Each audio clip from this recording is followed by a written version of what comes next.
Well, this is shocking-ish, sort of. What are they thinking? Why? So, the Vegan Society has made a new change, and it's one of the most controversial changes I think I've seen in the vegan community, obviously other than, the idiots and assholes who change their brands to obviously cater towards carnists and whoever. But this one has me thinking it's run by carnists. Literally, it's so fucking baffling. So, this may be a UK specific thing, but the Vegan Society has been around for quite a while, I think. I think possibly since the 40s, if I'm not mistaken. But maybe like 80s, 90s latest. Anyway, they said a day ago in their own article, the Vegan Society has launched its striking new vegan trademark design, modernising the world's first vegan certification scheme after more than 3 decades of market-leading innovation. You already have a logo, and I recognise it anywhere. It's so easy to spot. I even walk past products in whatever supermarket it is, randomly catch a smile and I'm like, oh, there's the logo. So, I don't know what the fuck is going on, but what? It's so weird. Why are you deciding to change it? That already makes no sense. I didn't see anyone having problems with it, and people still bought the stuff with a vegan logo on it. Some mostly not knowing about it anyway, until you point it out. So I'm just kind of baffled by this decision anyway, of right off the outset. Right out the offset, or whatever the fuck it's called. Very weird. But then it gets stranger, because they've shown the new logo. And I think maybe there's a miscommunication here. But I think their logo basically incorporates the words as well. But even then, just a simple logo is absolute fucking garbage. It's like a bunch of tick marks in a circle, literally inside a circle. And that's supposed to represent the V or something? 1, 2, 3, 4, 5. Yeah, so literally just 8 tick marks in a circle. It's not great. And that sort of design, I don't see it. Maybe from a distance? Like, I don't know. Looks a bit like a flower from a distance, I'll give it that. But it's not great. It's not even a modern design in my opinion. I think the vegan logo, ironically, was a bit more modern than anything else.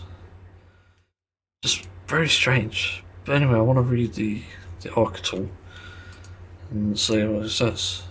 So, new vegan trademark is bold and contemporary with a distinctive series of interconnected V's, which also resemble ticks, creating a positive visual representation of vegan certification at every stage. The new design reflects the assurance, credibility and confidence provided by the vegan trademark from the beginning of the certification process through to the final product, says Phaedra Appleton, Head of Innovation and Development at the Vegan Society. So I'm going to stop there. It doesn't look like interconnected V's, it just looks like interconnected ticks. So I don't understand what you're trying to say there. Ironically, you should have gone to Specsavers, because nobody sees this as interconnected V's, and I don't even see it as something that's identifiable. In fact, it looks almost similar to like a recycle icon. It's not good, and there's probably like many different icons out there. I'll grab something here. So I've got my Garnier Cremerie Nourishing Hand Cream, and I've got Faith in Nature Grapefruit and Orange Hand and Body Lotion. And already there's like logos conflicting with this. And I'll grab something else. Next Gen U Anti-Itching Cream. Yes, I have a lot of stuff. And let's just grab a deodorant, because why not? So, Old Spice Night Panther. Logos on it. Nothing identifiable on the front, but on the back. Recycle logo. Again, looks very similar. You could easily make that mistake. And because there's like nothing going out of it, you can still see that it's just it's easy to mistake for a recycle logo. So that's already out the window. Already it's conflicting. Then I've got the anti-itch cream, which does have the vegan logo on it, as does the rest of this actually. But the other icons, it's got a second sort of logo on it, but it's just like a icon of their own. Next Gen News, actually, their icon is just a circle with a fucking name in it. Next Gen New. So yeah, like, obviously I can't really conflict with that. That works. But you know, it's not identifiable. Faith in Nature thing, not really anything there. But also the cruelty-free logo. Again, with everything being a circle on this, it starts to have conflict, whereas the vegan logo, the genius of it, is that it has a flower in the middle, and it has the word vegan stemming from the outside. And it also has like a nice V with a leaf as well, which is also a pretty iconic part of the logo previously. So I don't know what they're doing. So also for some reason that moved my thingy. Yeah, the cranberry cream, nothing on there. So obviously like, not really anything to go off. And this perfect. No effect remains after hand washing. Yeah, okay, it's just their own logo. Yeah, but still, the point is, it's easy to mistake it, and I've already seen a few logos with that, and the circle logo just doesn't really work in my opinion. Because it's not a good way to verify things, because everything used, as I said with the hand cream, is very similar. Even with just the leaf icon, and people do assume sometimes that leaf is actually automatically vegan, which it's not. Because it actually turns out that that cannot be a thing. Just literally, these icons just share too many similarities and make people mistake it. Which is just a bit silly. So I don't fucking understand it. Just so weird. Yeah.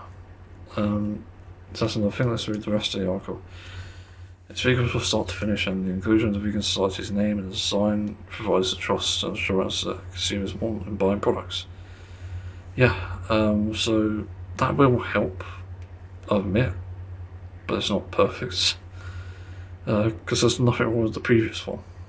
And if anyone was actually familiar with it, people who are vegan would do research. You know, they would know that the icon is the Vegan Societies. I've actually always known that, and I've also known that you need to buy the sort of trademark, if I'm not mistaken. You need to like get a judgment, and then it gets approved, and you have to pay for that. And usually it's only exclusive to big brands because they can afford it. Unfortunately, small brands don't, which is kind of shit. I wish they did a version for them. Maybe they do, but again, it's kind of shit. So they could do with reworking that if that's not already a thing. Anyway, let's continue. The launch of the new vegan trademark comes ahead of the implementation of the European Union's Empowering Consumers for the Green Transition Directive, or EMPCO. So yeah, that could be a good thing, but I wouldn't say this is green. If anything, it's more like incentivification. If that is something that has occurred towards many different brands. You know, the Pepsi logo used to look really cool, and now it looks really shit. The Coca-Cola logo used to, well, I think it always looks the same actually. But some of it, I think, was different, the way they sort of visualised it.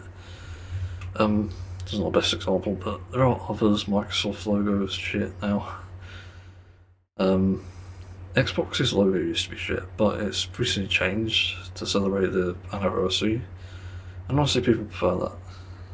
But I just find it so fucking baffling. Like, what is going on? It just doesn't need that change, and this in itself just distances everyone from it. And since people can probably read it, like have too much to read there, it's also just going to make them not want to read it. Because they're going to think it's like a, rather than a logo, it's just going to think that it's something else. Like, also think about the clutter when it comes to this stuff too, and how are you going to fit this logo on there?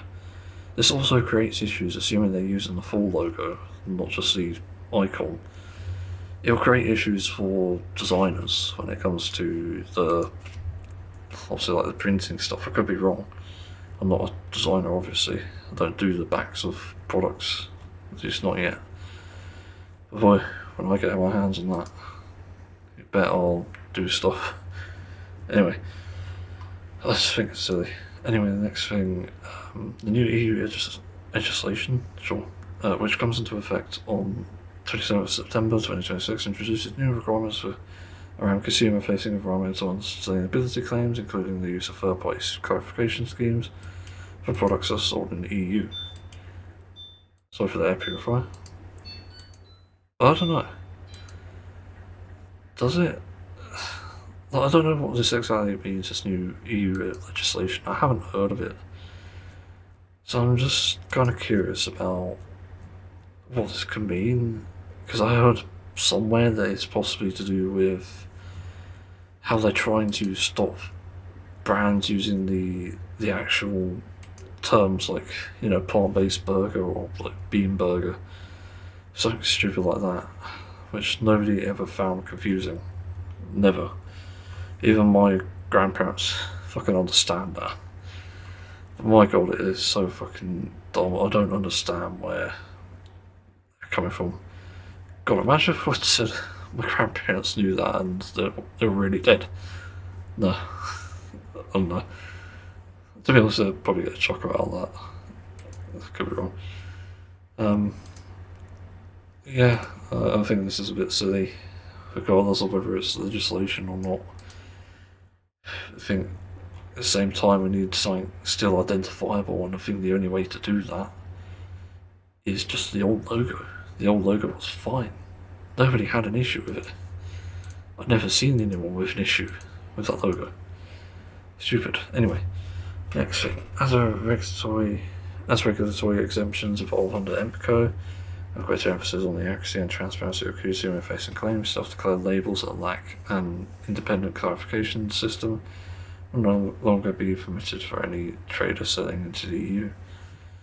That's interesting, because I have heard about these issues where some products get past the labelling, like they're not necessarily hijacking said labels, but they are like selling it under the guise of vegans. Like for example, you'll find some honeycomb products are vegan by default, but except for the honeycomb, which isn't, so it's not vegan. So that becomes an issue. And then I've also seen crazier ones where it's like, this product is plant-based and vegan, and it has milk in it. It's not like a printing error, they literally did that on purpose. It's a real fucking dangerous, like actual dairy cow's milk. So there's so many risks with that, and I assume this legislation is to help mitigate that issue. But I could also see it being problematic as well, because you need to get that like certification, essentially. And next thing anyway, let's move on. This strengthens the position of established third parties. Wait, I've already done it? I guess, no, I don't think I have actually. As a vegan trademark, which with more than 74,000 certified products, is the world's largest independent vegan clarification scheme, Mrs. Appleton says. I guess so. Again, I'm not sure. It's a bit of technical jargon, I don't know. But I guess the certifications, so strengthens the established third party certifications, yeah. So it would be good. Anyway, the next thing, the refreshed vegan trademark will ensure existing and new vegan consumers alike that products meet the rigorous certification requirements set by the Vegan Society, such as we continue to help businesses who are innovating in the ever-evolving sector. The original vegan trademark was launched by the Vegan Society in 1990, that's right there. We are the oldest vegan charity in the world. We coined the term vegan in 1944. It's also still right there. We are confident that the trust has built up around that history will continue to grow as we look to a vegan future for better for the animals, people, and the world we inhabit. Yeah. So again, it's sort of like a mixed thing. I see a lot of people angry about this. I saw it on a post somewhere, I can't remember where it was, might have been Facebook. I'm not sure if it's on like r/vegan for some reason, because it seems to be a very US based subreddit. I don't know why, even though there's like tons of British people. Oh, here it is. Okay, there's a Reddit post for it. Just to see. So let's see. Looks like every AI company's logo very butthole adjacent. Exactly. That's the thing. It's very uncreative. The thing I liked about the old logo is it had character as well. The sunflower, the leaf, and also just the font. The font was unique. I always liked the vegan logo. This is just no character. It's like someone went into Word, grabbed this font, whatever this is, wrote that down, and then made a bunch of shapes using tick marks. They use tick marks in the centre. In fact, I don't even think it's aligned. I don't know. I get a feeling it's like a few pixels off in areas, which is also very cringe and weird. Also, if you like connect the dots, it's like so misaligned and stuff. It's terrible. It's just all asymmetry, which admittedly is the best part about the vegan logo, but this is just, oh, it's something else. I just do not understand it. Anyway, that's another comment.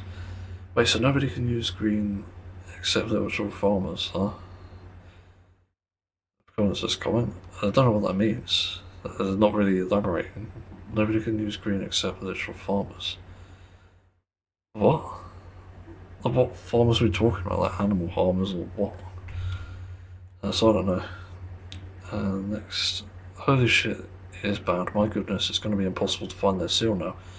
Hopefully they go back on this decision. Yeah, and I think the other thing I would say is they need to just show a better way of portraying it. So maybe there's like some way to implement. I figured it out.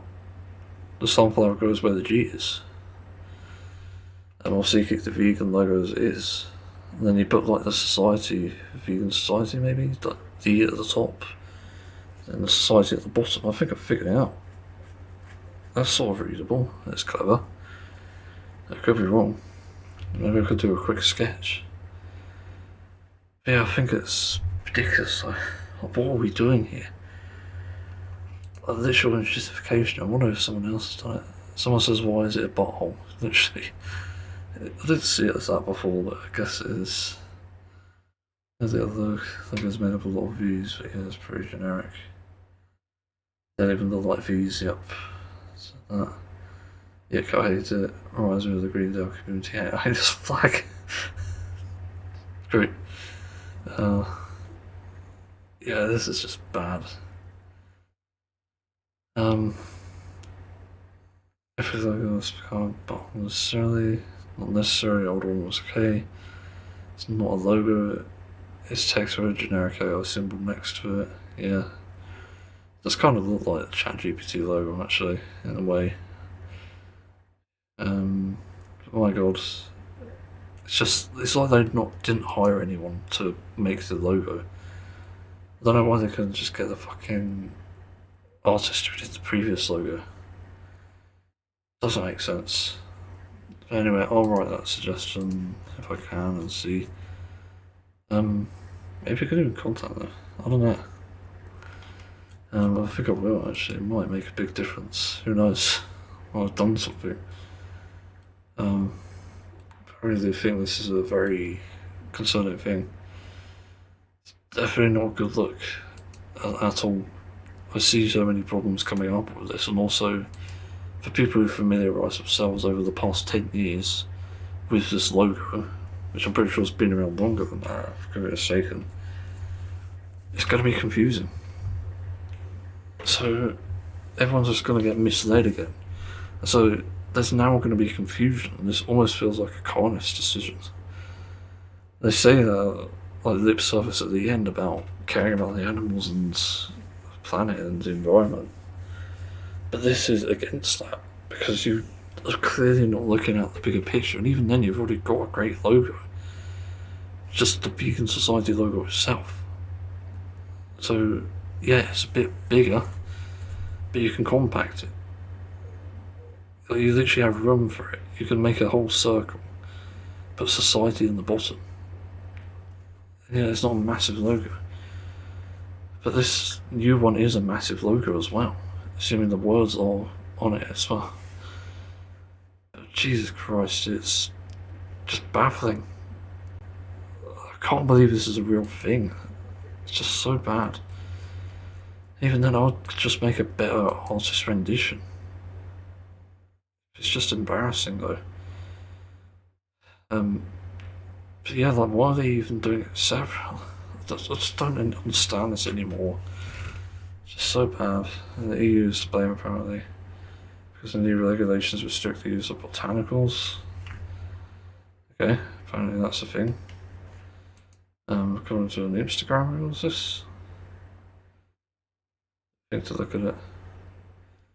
Oh, they made a vegan trademark video. Got a brand new look.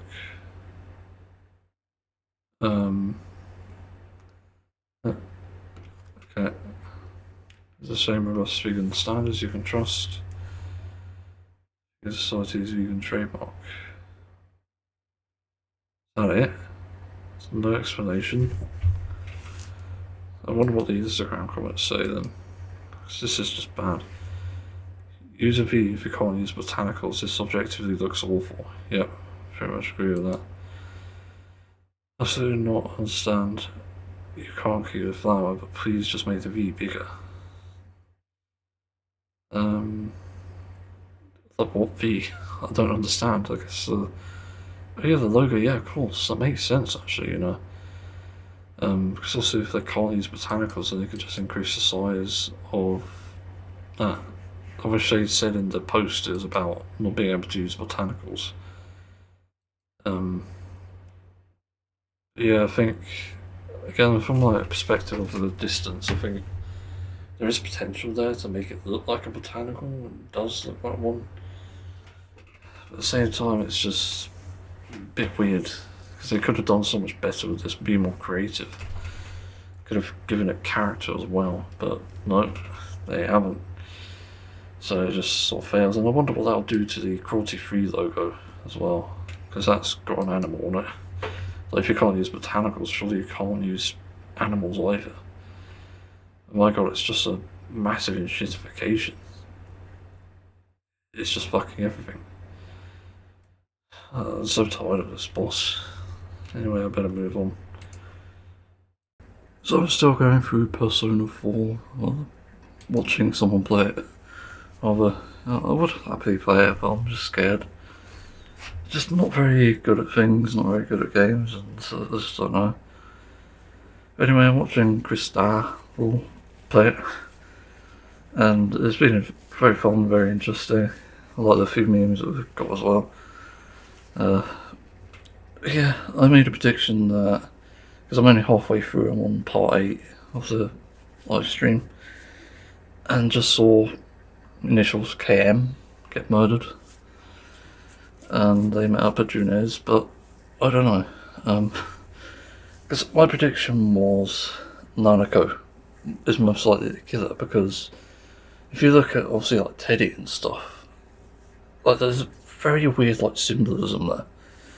You sort of associate childhood and innocence with, you know, those sort of things like a teddy bear, and ironically there was a moment, obviously spoilers here, big ones, Teddy actually did turn evil briefly, and I think that's also in pretty much foreshadowing as well, that something related to Teddy is behind all this.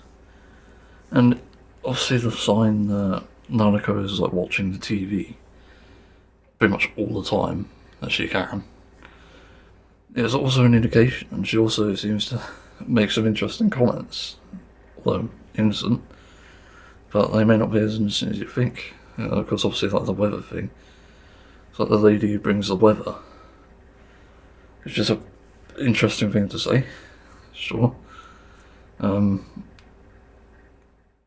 And yeah, she's even had some like fire against what's his name, the detective, I can't remember the detective's name, involved obviously.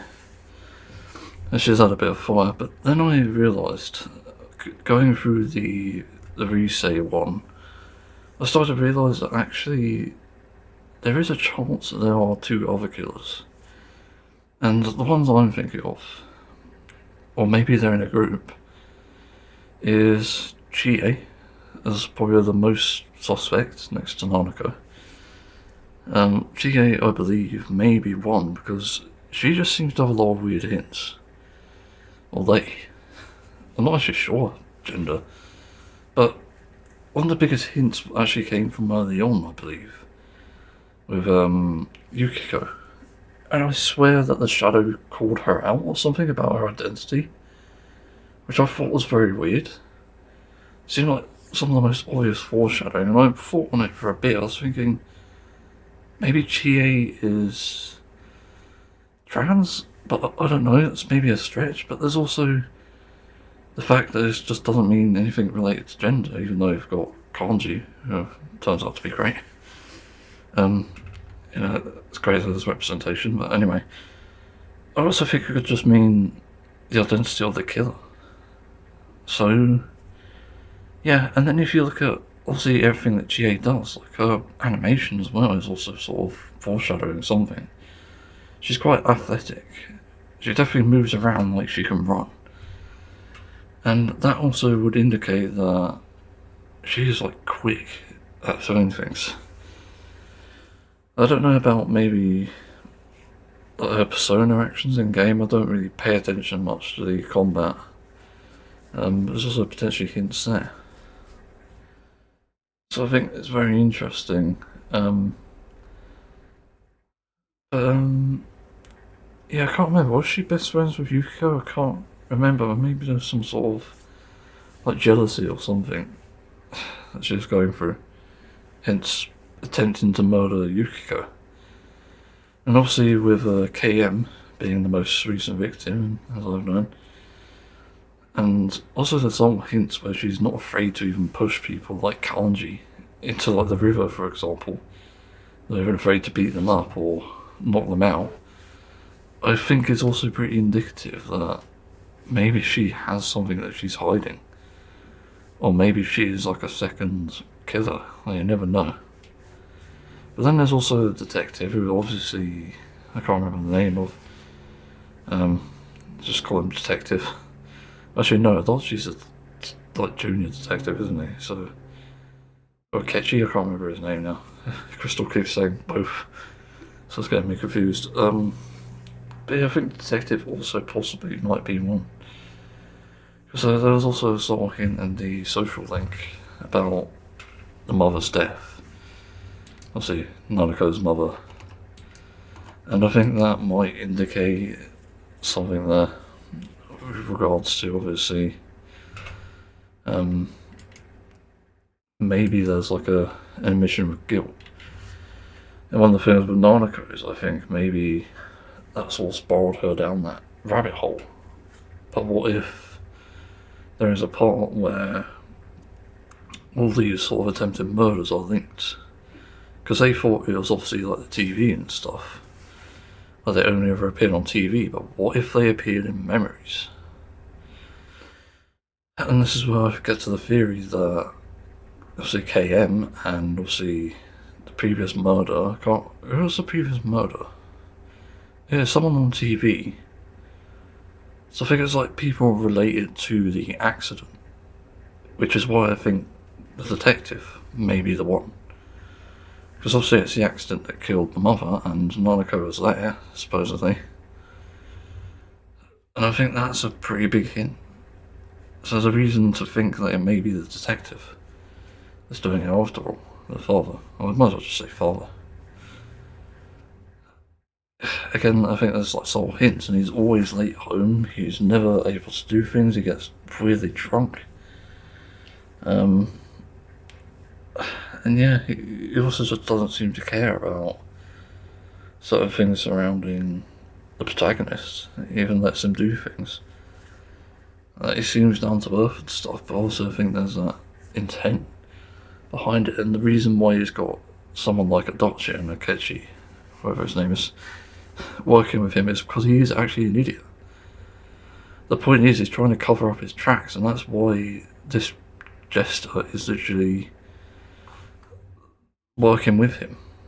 It's simply to avoid a sort of scrutiny. And another weird hint was actually when they tried to set up, was it Risei's sort of attempted murder, and they had that paparazzi somewhere, which I think was planted. I think they planted that paparazzi somehow, or maybe the detective did that simply to make sure that there's attention drawn away from Risei. And again, I think they're linked somehow. Like maybe there's like a tour bus or a limo driver that actually caused the death. As for King Morn, I don't 100% know, but I have a feeling it could even be related to just everything in the case. Because there may be like different things there. Maybe King Moron was a coach driver in a previous life. Maybe something else as well that related to the idols, or whoever it was that was attempted to be murdered.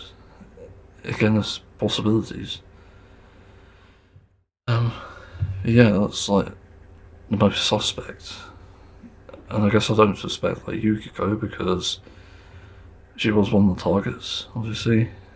She obviously had her shadow defeated. Kanji, it's pretty obvious. You can't really blame him. Yosuke though? I don't know.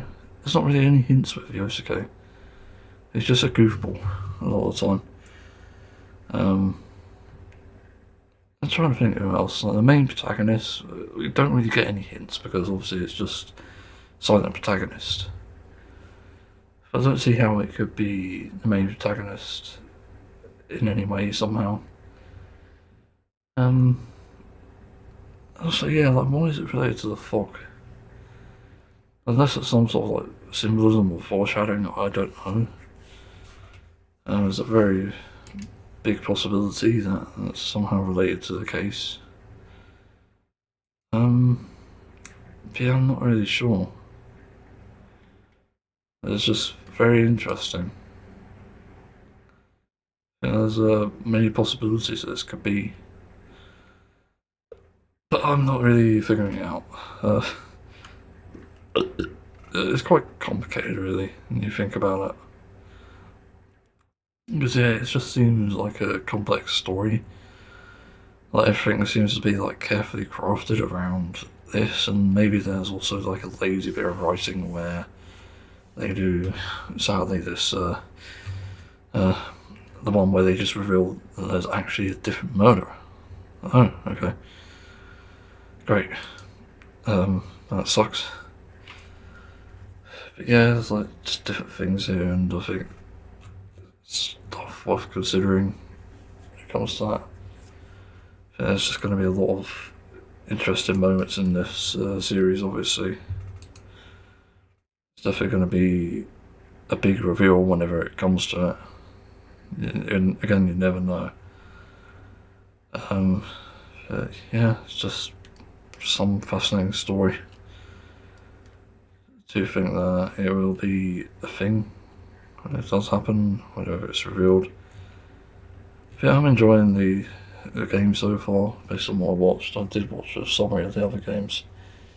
And obviously this one I decided to watch a full playthrough, because why not?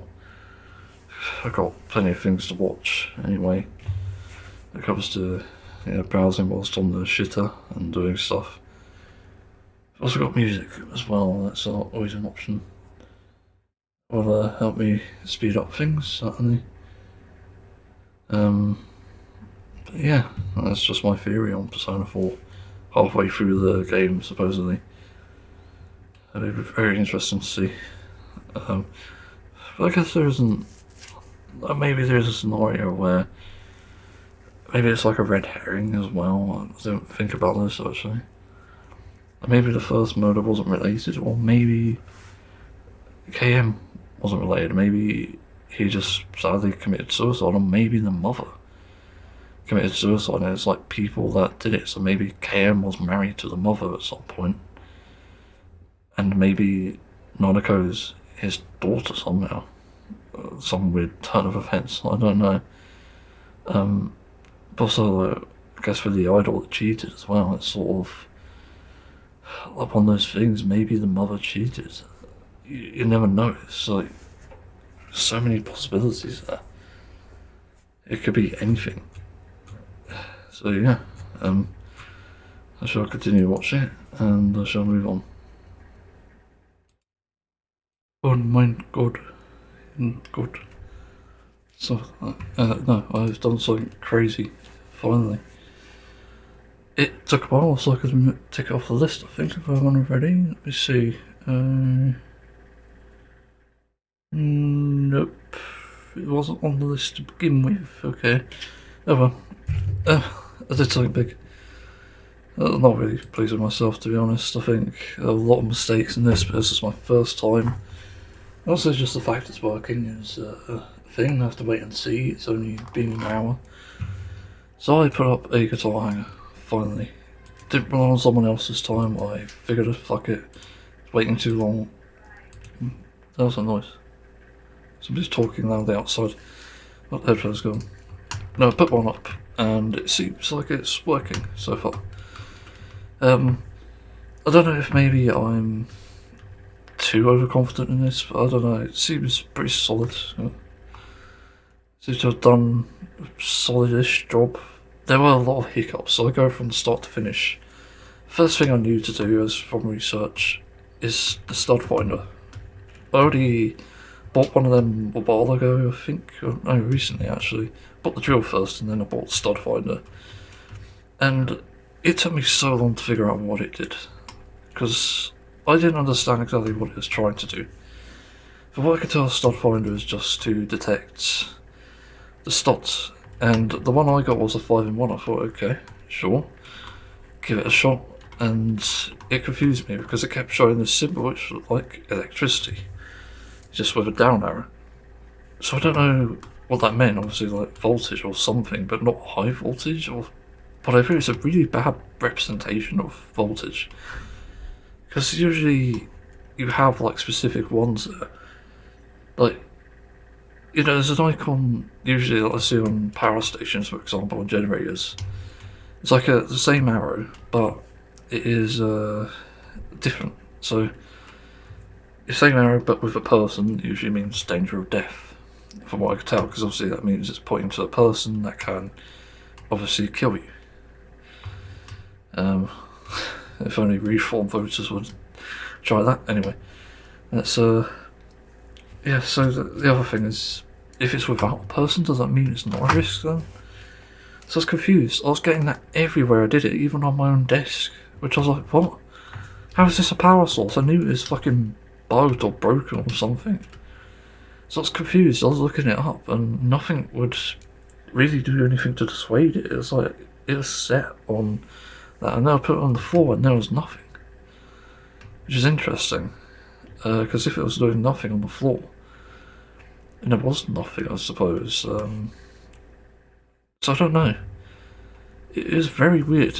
Honestly, never seen anything like it. I've had things with weird technical errors, but that is a different one, and I don't want to risk it, so I essentially put it on the back burner, sort of, not exactly. And I was thinking, what can I do? Because I don't want to rely on someone to do this now. I've waited so long.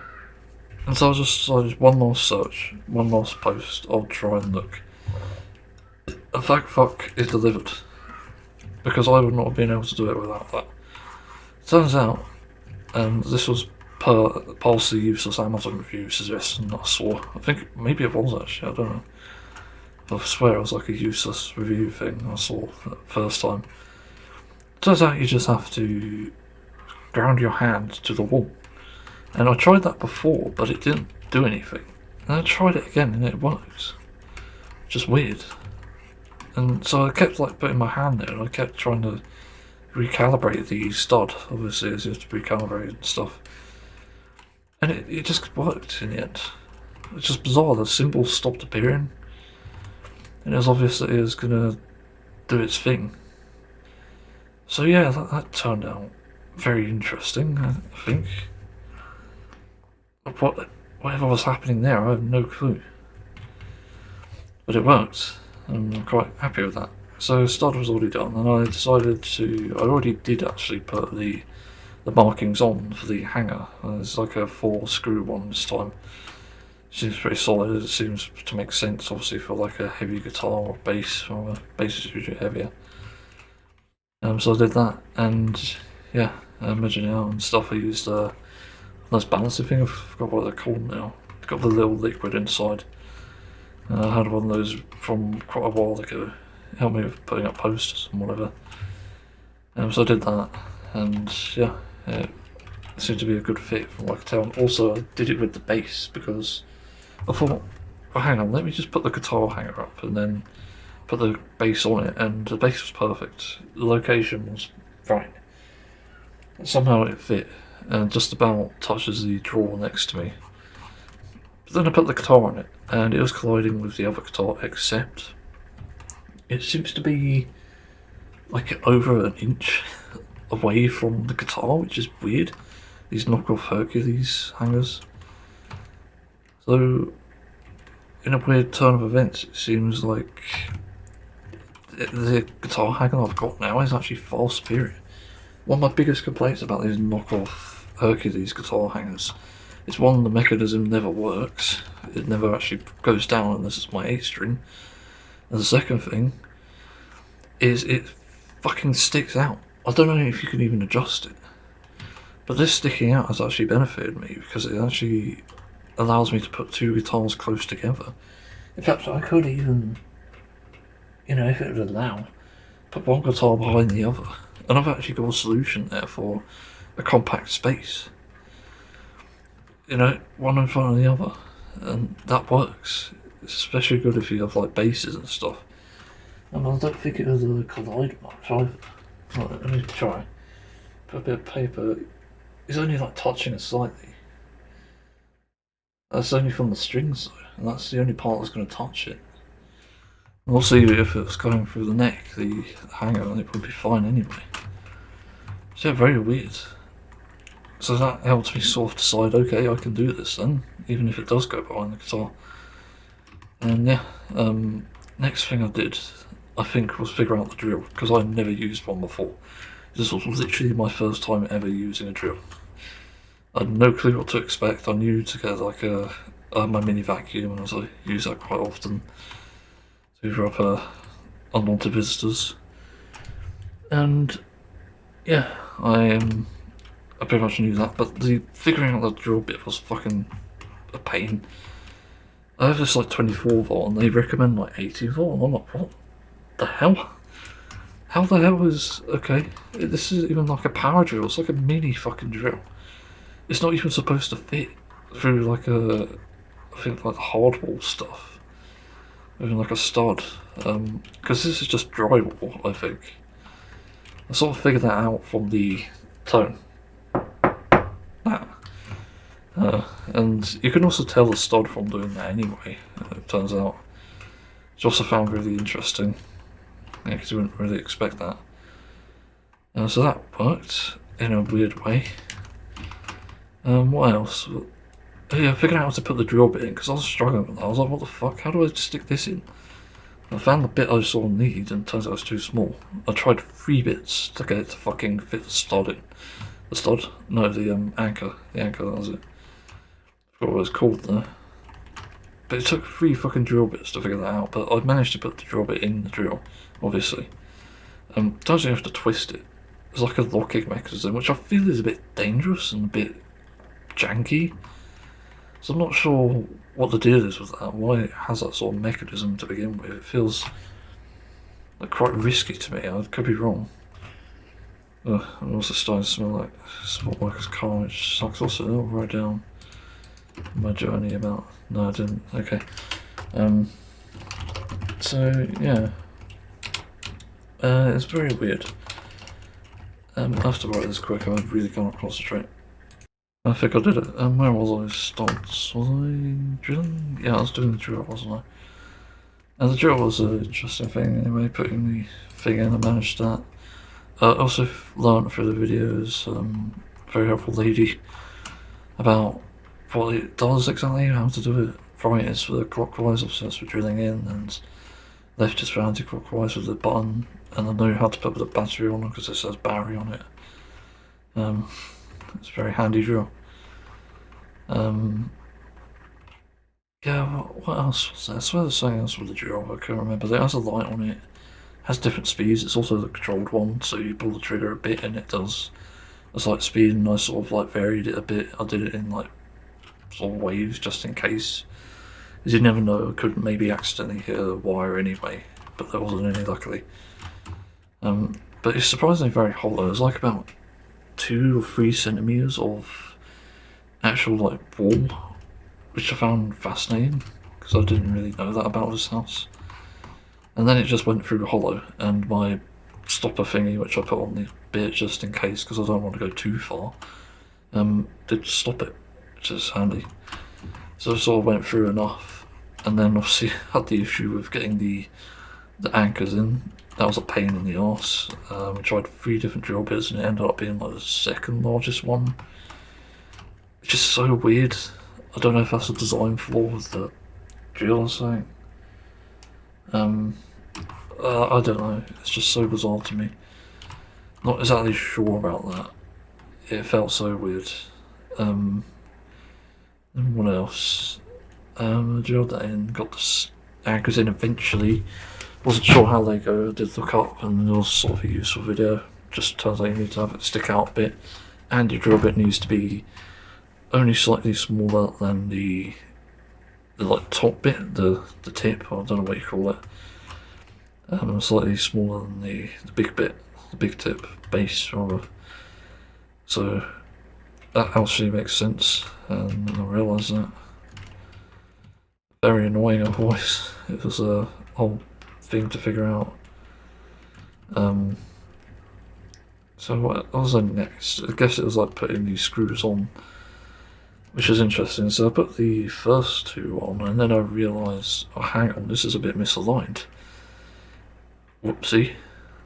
But luckily, fixie. It turns out that the bottom left one was a bit weird. There's a bit of an angle, and that's also the weird thing about drilling, because I could only do it from guessing, because I couldn't tell if I was at an angle or what. Annoyingly, it doesn't really have like a sort of light thingy for that, which also is kind of a design flaw in that drill. Because I'm pretty sure you can have like a leveler sort of thing, and it does have a leveler on the top, but it doesn't shine, doesn't help because I can't see it, especially at the angle that it's at. It's not even that high up. I'm not doing it that high up. I'm looking at it and I can't see it. So it's a bit of a overlooked thing, I suppose.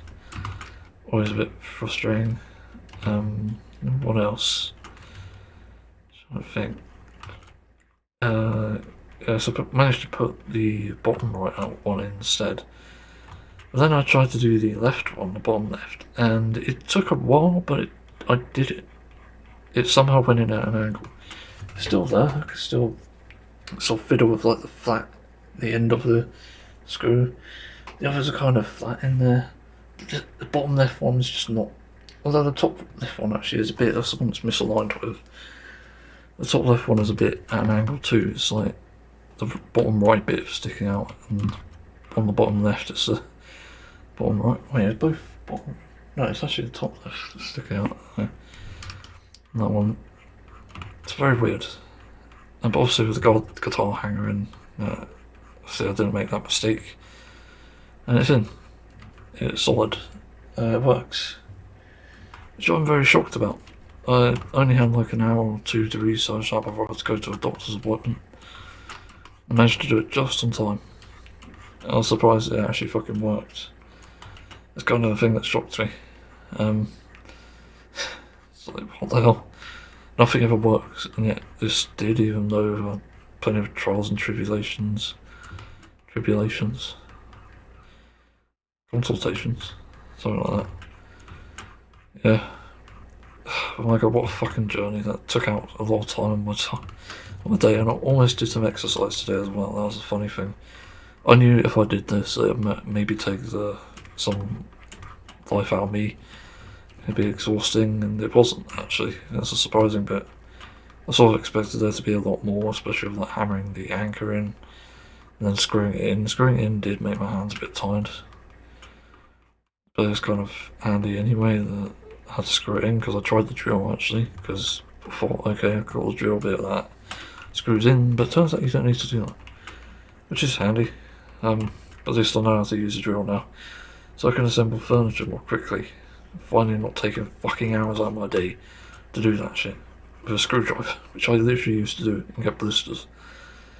It's handy. Yeah, I don't think there's anything else. I did use a mini vacuum also to hoover up things.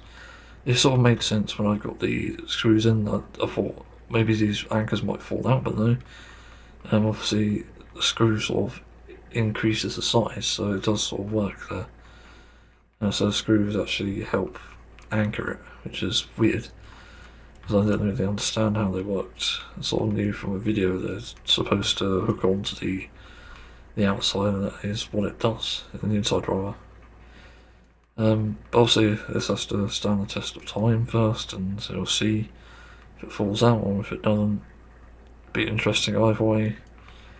But it's good to have this up finally, and then I can feel comfortable about putting shelves in, which will be interesting, although I prefer to get a proper electrical finder for that. Also the noise, I forgot to say, the noise in the feel, luckily it wasn't as bad as I thought it would be. The startup was probably the sub finder was the loudest bit, which is weird, because it kept trying to find a stud, and also it shows it through the levels that it has. You rub it against the wall and it just finds the level, and then it just beeps when you find it. And that's it. It didn't beep when you find an electrical thing, which is a bit stupid in my opinion. I should have thought about that in the design. But yeah, that sort of worked. And obviously because I couldn't find a stud, I had to use the anchor points, which is why I did that. Actually, yeah, that was a thing. Also I wondered how long screws would work, because I was a bit unsure about that too.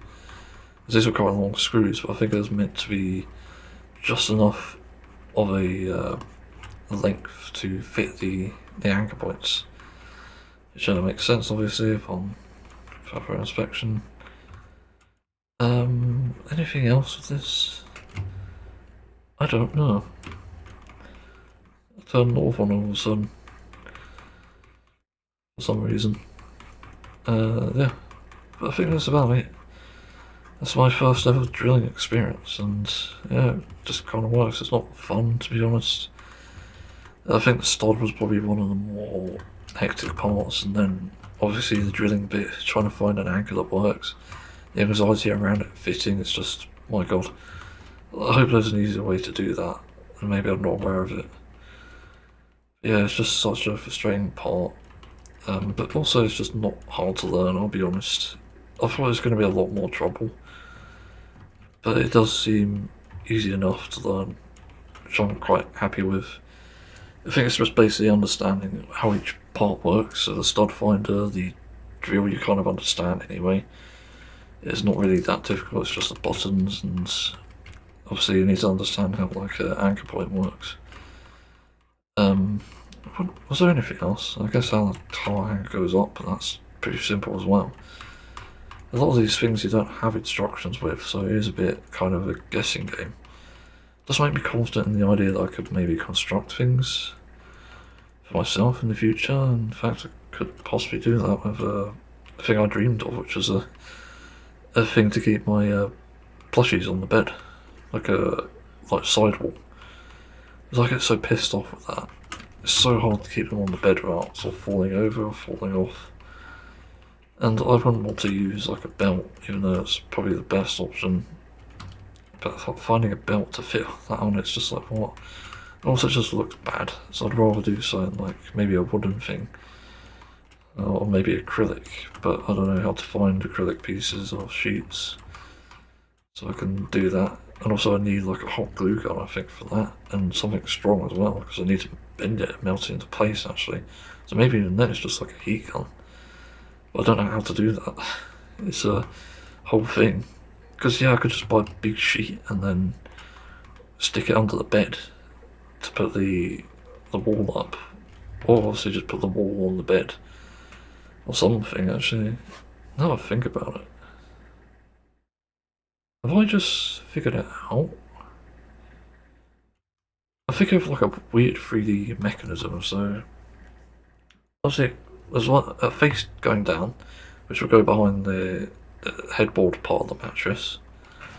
Then you'll have a flat top, and then, oh yeah, maybe that won't work.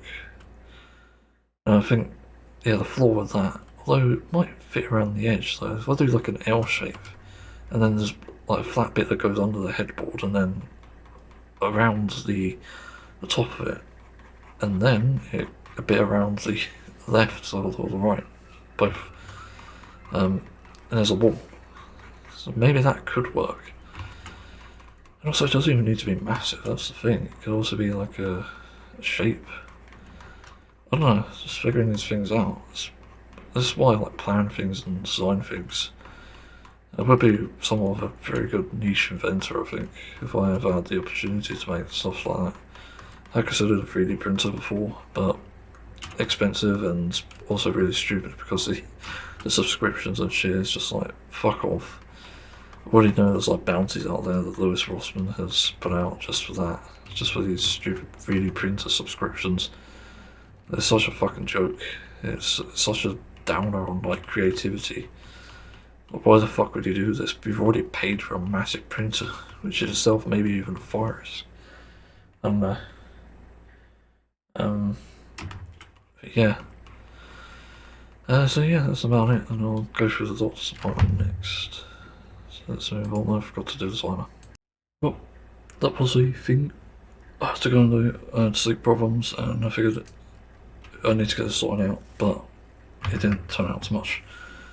Also, I found a song, thanks to doctors, that I used Shazam on. I used Shazam on the radio, and turns out it's a song I've heard before, but I can't remember the name of Freed from Desire for vocal mix with an extra X for some reason.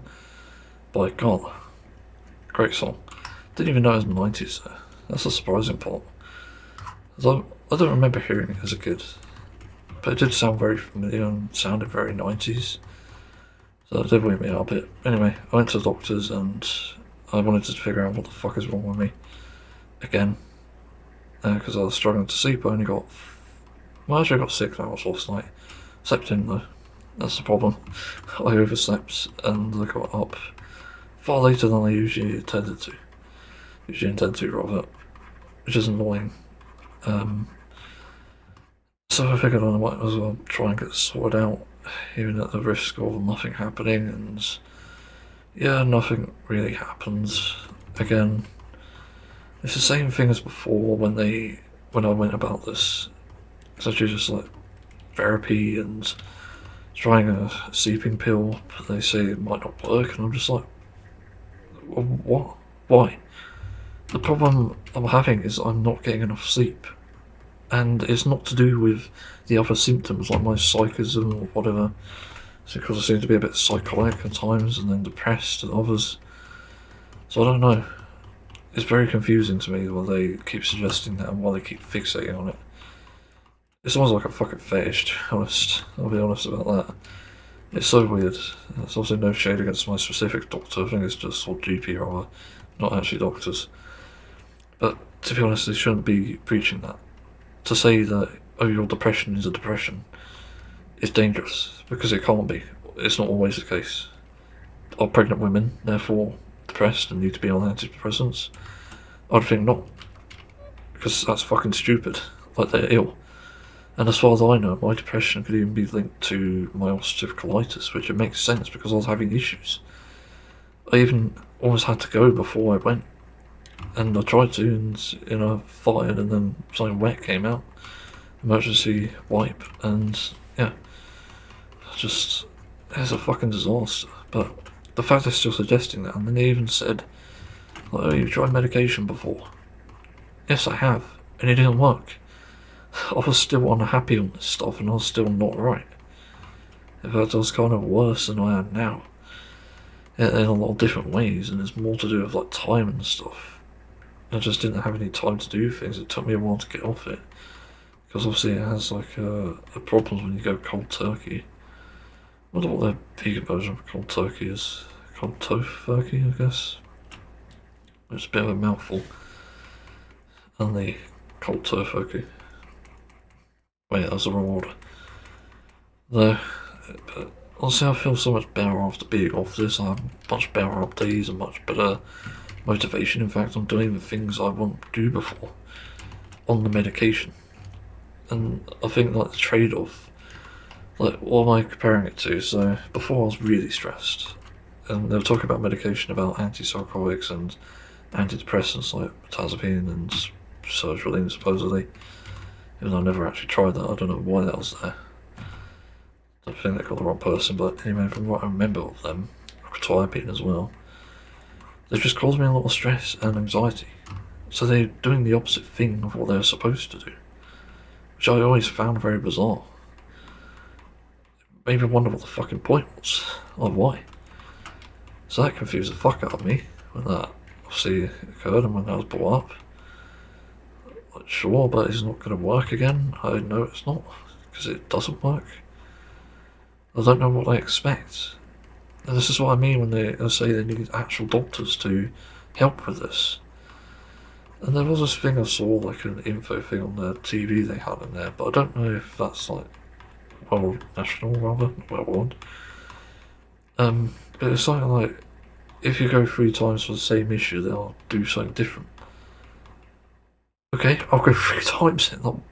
This is a stupid system. Why not just go straight to the point and then stop having these visits? Stop being over fucking booked, which always happens, by the way. I don't get it. There's nobody intelligent working at these places anymore. I seriously do not understand it. But yeah, why is that even a thing? Just fucking send us to a doctor the moment you see an issue. Simple. And if you're not qualified for it, fucking become a doctor and train. You know we're going to fucking need them post-reform as well, so you're also losing your job. I don't get it. Anyway, the point is, that was what was brought up. So comparing it, like metazapine for example, stress, anxiety, sleepiness, drowsiness, I was having a lot of that. Even with like alcohol in my system, it was still leaving me drowsy, and also like caffeine was still drowsy. Got me to sleep very well because it often made me sleepy. It stopped having an effect after a while. I was sort of like spacing out a bit, having like an hour before bed, and I was having, obviously, like, what did I say, like, I'm trying to think what the other thing was. What did I do else with that? It's not coming to mind for some reason, which is really annoying. I was doing everything I could with that. So it's tiredness, drowsiness.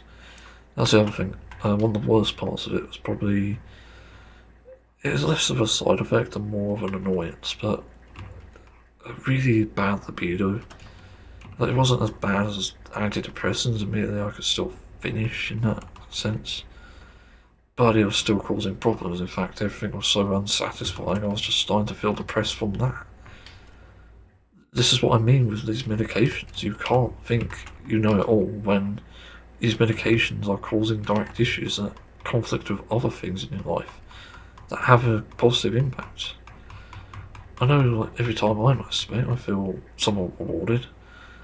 Being off the medication, it was such a drastic difference, and by comparison, everything else was just a lot better. I was a lot less stressed. I was more free in my mind, less drowsy and less anxious. It was a no-brainer to come off that, because it was good to see the difference. And the fact that even stepping into last year, I had like fewer issues than I do now, and that was like about the time of like an anniversary time. I think I got off the medication, and I was much better still. So even the doctor's opinions are kind of fucking wrong on this. every aspect, like I could go through it as well, the side effects while I'm doing that. Also, I'm getting late and I need to make food soon. Also, I was doing my artwork so I can get all my music after, or something like that. Where am I? Tazapine. Side effects. Effects. See, side effects, sounds like. No. If you've missed those, no. Side effects, there we go. Common side effects include feeling drowsy, headaches, a dry mouth, feel like you want to eat more than usual and put on weight, feeling dizzy or shaky, feeling sick, nausea, being vomiting, sick, yeah, and diarrhea. So, comparison. Do I feel drowsy or sleepy now? With the sleep deprivation? Surprisingly, no. I even had a herbal sleeping pill. But back on the metazapine, I was like phasing out a lot and having issues. So there was a lot more of a drastic effect on the metazapine, and I couldn't even exercise when I was on it. It made me unable to exercise. And then tying that together with something else here, feeling like I want to eat more, that was one of the massive problems. I was fucking putting on weight, and somehow I've not lost any now, even despite being off it for a while. But the weight putting on was still a big issue, and I felt that the eating too much was causing me negative effects like stress and anxiety, because I was eating so much my heart rate was increasing. Is anyone surprised by that? I fucking wouldn't be. But to the doctors, it's like you don't even want to inspect what went wrong, which is why you keep committing these fucking issues and why people need to keep going back. And even then, when I got there, I've got to say this, there's already some like 30-year-old lady saying that her mother didn't want to fucking go into the doctors because she was like, she didn't want to be away from a TV or phone, and that's like fair. I fucking understand that, because nobody wants to go there because the doctors won't fucking help. There's nothing they can do, and that's what exactly I've experienced here. If anything, it's given me pointers in terms of where to go now, what to do in the future, but it's just a pathetic response anyway for what I've got, and even helping this lady, her mother, whoever it was. But yeah, like, this is why. I see a lot of hesitance, even in elderly people myself that I know. There's always a hesitance to go to the fucking doctors. And again, I can understand why. They don't do anything. And, you know, I go through a similar thing at the moment, actually, the people I know, specifically. And, again, it's only confirming things. It's confirming that they're not going to do your thing, and the service is failing. But, yeah, like, what the fuck is going on? So these issues just tie together and they just can't seem to understand that. It's like, I'm not even a doctor and I know that. What the fuck is going on? When issues tie together, that causes a loop, or a knot. I don't know what to call it. But that's what fucking happens. It's such an issue. Yeah, it's just so ignored. It's like pathetic. Like, what the fuck is going on? Anyway, next side effect. Headaches. Yes, I did used to get them. It's mainly on alcohol, but I also got it on things like carbonated drinks, well, specifically Coca-Cola. But whatever I was drinking at the time that had caffeine, it seemed to do that. Also my coffees. I've had a few coffees, obviously, after the fact, and, you know, I still have them every now and then, but I don't have them as frequently. I rarely ever get a fucking headache, which is a good sign, I think. Because I think, honestly, the less symptoms you have, the better. That's a no-brainer, and the only big thing at the moment for me is my digestive issues, and that still causes issues. Hence, the way the acrylic came out, or whatever that was. Don't know if it soaked through, sorry for the fucking detail, but what am I supposed to do? Also, I'm starving. It's interesting. I haven't done that in a while. Did cut down on my meal though. I only had like noodles and a pack of puffs. So Harvest Snaps. It's like drastically went down actually. Also, I'm sort of in recovery anyway for my weights on last night. Yeah, I did sort of tire myself out a bit with them, but it didn't help. I was still up. Anyway, next thing, dry mouth. Yeah, I do remember that. Dry mouth was a really annoying thing. Maybe people might have noticed it when I was doing funny moments back then.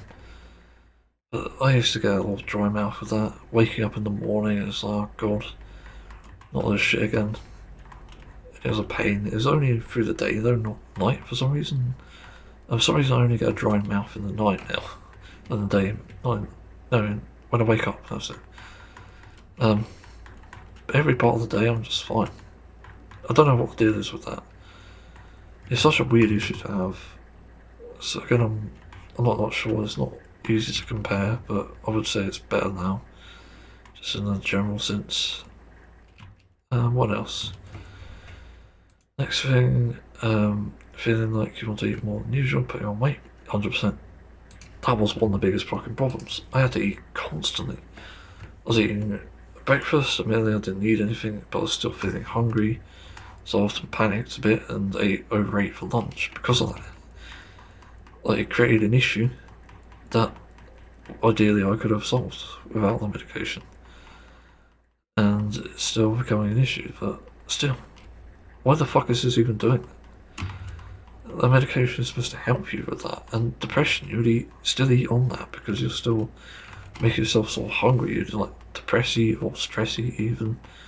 Something that can happen. So again, it doesn't even address the issue. It's creating even more of an issue for you. And at night, the worst part, I'll be here at like 9 o'clock or so, 3 hours before bed, and actually it used to be like 2 hours before bed, technically speaking, but 2 hours before bed, I'd get the cravings for something and eat. And sometimes I couldn't eat anything. It's like, oh god, I feel fucking terrible. And I just forced myself to eat junk food as well because it was causing so much of a fucking issue. Being hungry, feeling like the actual starvation feeling from having to eat, and also just like the empty feeling, because I get the empty feeling more on that, which stopped when I stopped the medication. You see what I mean? And I was on this medication for over 6 months, almost a year. So, again, many fucking problems.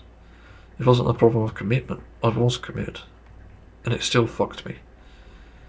So no, again, already just off of this, there's no way I'm touching this again. Still a fucking problem. And it's not a good trade-off, because again, it's causing more issues. I start to get depressed because I'll be too heavy from the weight. And obviously the dry mouth and stuff is not really much of an issue, headaches not much, but drowsy and sleepiness, that affects every part of my fucking life. So of course I'm not going to fucking like it. It's going to cause more issues, and that's going to stress me out more and cause more problems, because I can't get anything done. The amount of things I do now is much more than I used to do back then. It just doesn't make sense. There's no consideration. Next thing. Feeling dizzy or shaky. This was an interesting one, actually. I didn't have too much of that, too bad of it. I think I had dizziness, but I did have a bit of shakiness as well. But I think it depended on what it was. Because I think most of my shakiness comes from like a weird issue I have with holding stuff. I tend to get shaky on that. But I don't know. So it's hard to comment on it, but now obviously I don't really have that. I have occasional dizziness. Strangely, probably enough linked to the headaches. And then it turns out I have a concussion or something like that, or tumour. Thank fuck, to be honest. I don't know. Hard to say.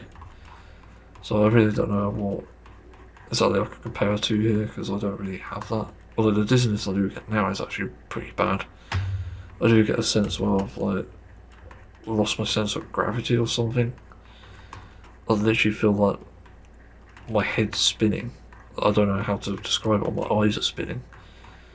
And I feel like I've lost my ground and stuff. It's so fucking weird and creepy even. So I don't know what that is, but I don't know if I used to get that on metazapine or not. I get the feeling I did, but not as frequently, if it goes a bit different. So very weird. Next thing. Feeling sick, nauseous, or being sick. I was almost never sick, thankfully. Don't remember a time I was, unless it was maybe Maybe that was when I had my colonoscopy. Could be wrong, actually. Yeah, because I think I was taking the medications at the same time, that was it. So maybe it caused my sickness in the colonoscopy prep. But that aside, nausea it did cause. I remember this quite well. I remember I was constantly having this feeling, going out places and trying things, trying drinks, trying alcohol at that time. And I got a stronger sense of nausea than I do with the adalimumab, which is my ulcerative colitis medication. But my fucking god was it bad. Because I was like feeling it throughout most of the day. At times I didn't want to feel it, and it's just, my god, why? I genuinely don't understand that. It's seriously terrible. But yeah, it's one of the worst parts. And then there's diarrhea. I don't remember that.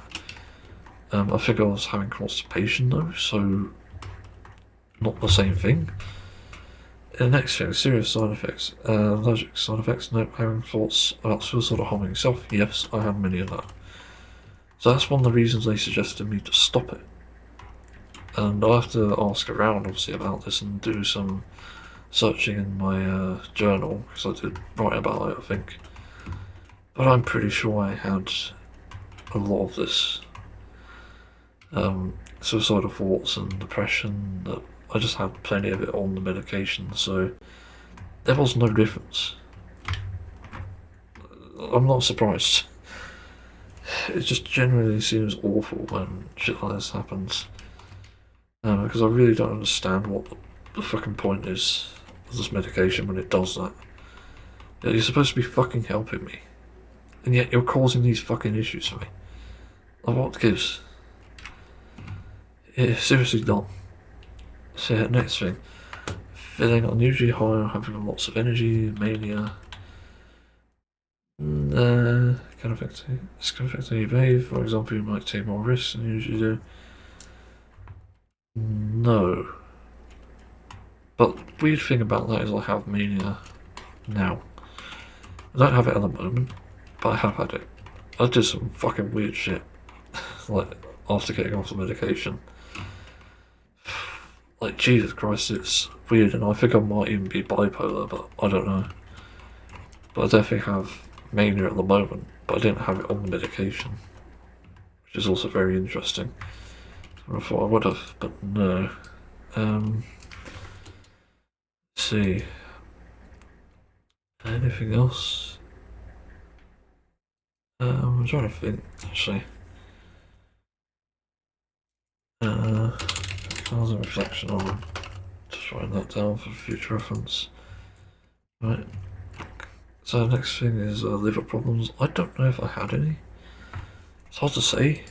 I do remember like occasional like UTIs, urinary tract infections. I don't know if that was medication related or anything. So it's hard to say. I'm not sure if it had any impact on my bowels or what. So again, I don't know. It's a bit weird, very interesting though. Anything else though? I can't think for some reason. No, I don't think there's anything else with that. Signs of infection, such as high temperature, sore throat. I don't remember that. Don't think so. Anything else? There's one side effect that they don't suggest on here, which is weird. Is like libido and sexual desire. And it's weird because it actually does have an effect, and I've seen multiple anecdotes on this. It seems to be a very common thing actually among people with this, because this is one of the biggest things that stopped it for me as well. Once again, I'm probably repeating myself, but has to be mentioned. It 100% causes effects to that area. I remember having almost constant erectile dysfunction, almost constant, just unable to orgasm quickly.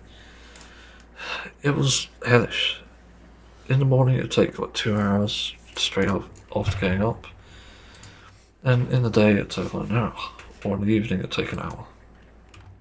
So it wasn't great. It just felt very shit, and that's what a really big fucking downer on that. I don't really understand what the intent is with this shit sometimes. But it did genuinely feel awful. And again, I don't know what the solution is for that. It's like they suggest all this shit and then it's like, oh, well, it's obviously a you problem. No, yes, I don't think it is. Because I don't see how this only happens on the medication. It's a very weird scenario. Again, I'm not even 100% sure. Yeah, I don't know. What else? Trying to think. Is there anything else on this? I can't think of anything else about the medication, to be honest. Again, I do think it's very worrying. The fact they're suggesting me taking this to help sleep and depression. Because the only reason they brought it up again, if I have to repeat myself, maybe, is because I was having suicidal thoughts and depression.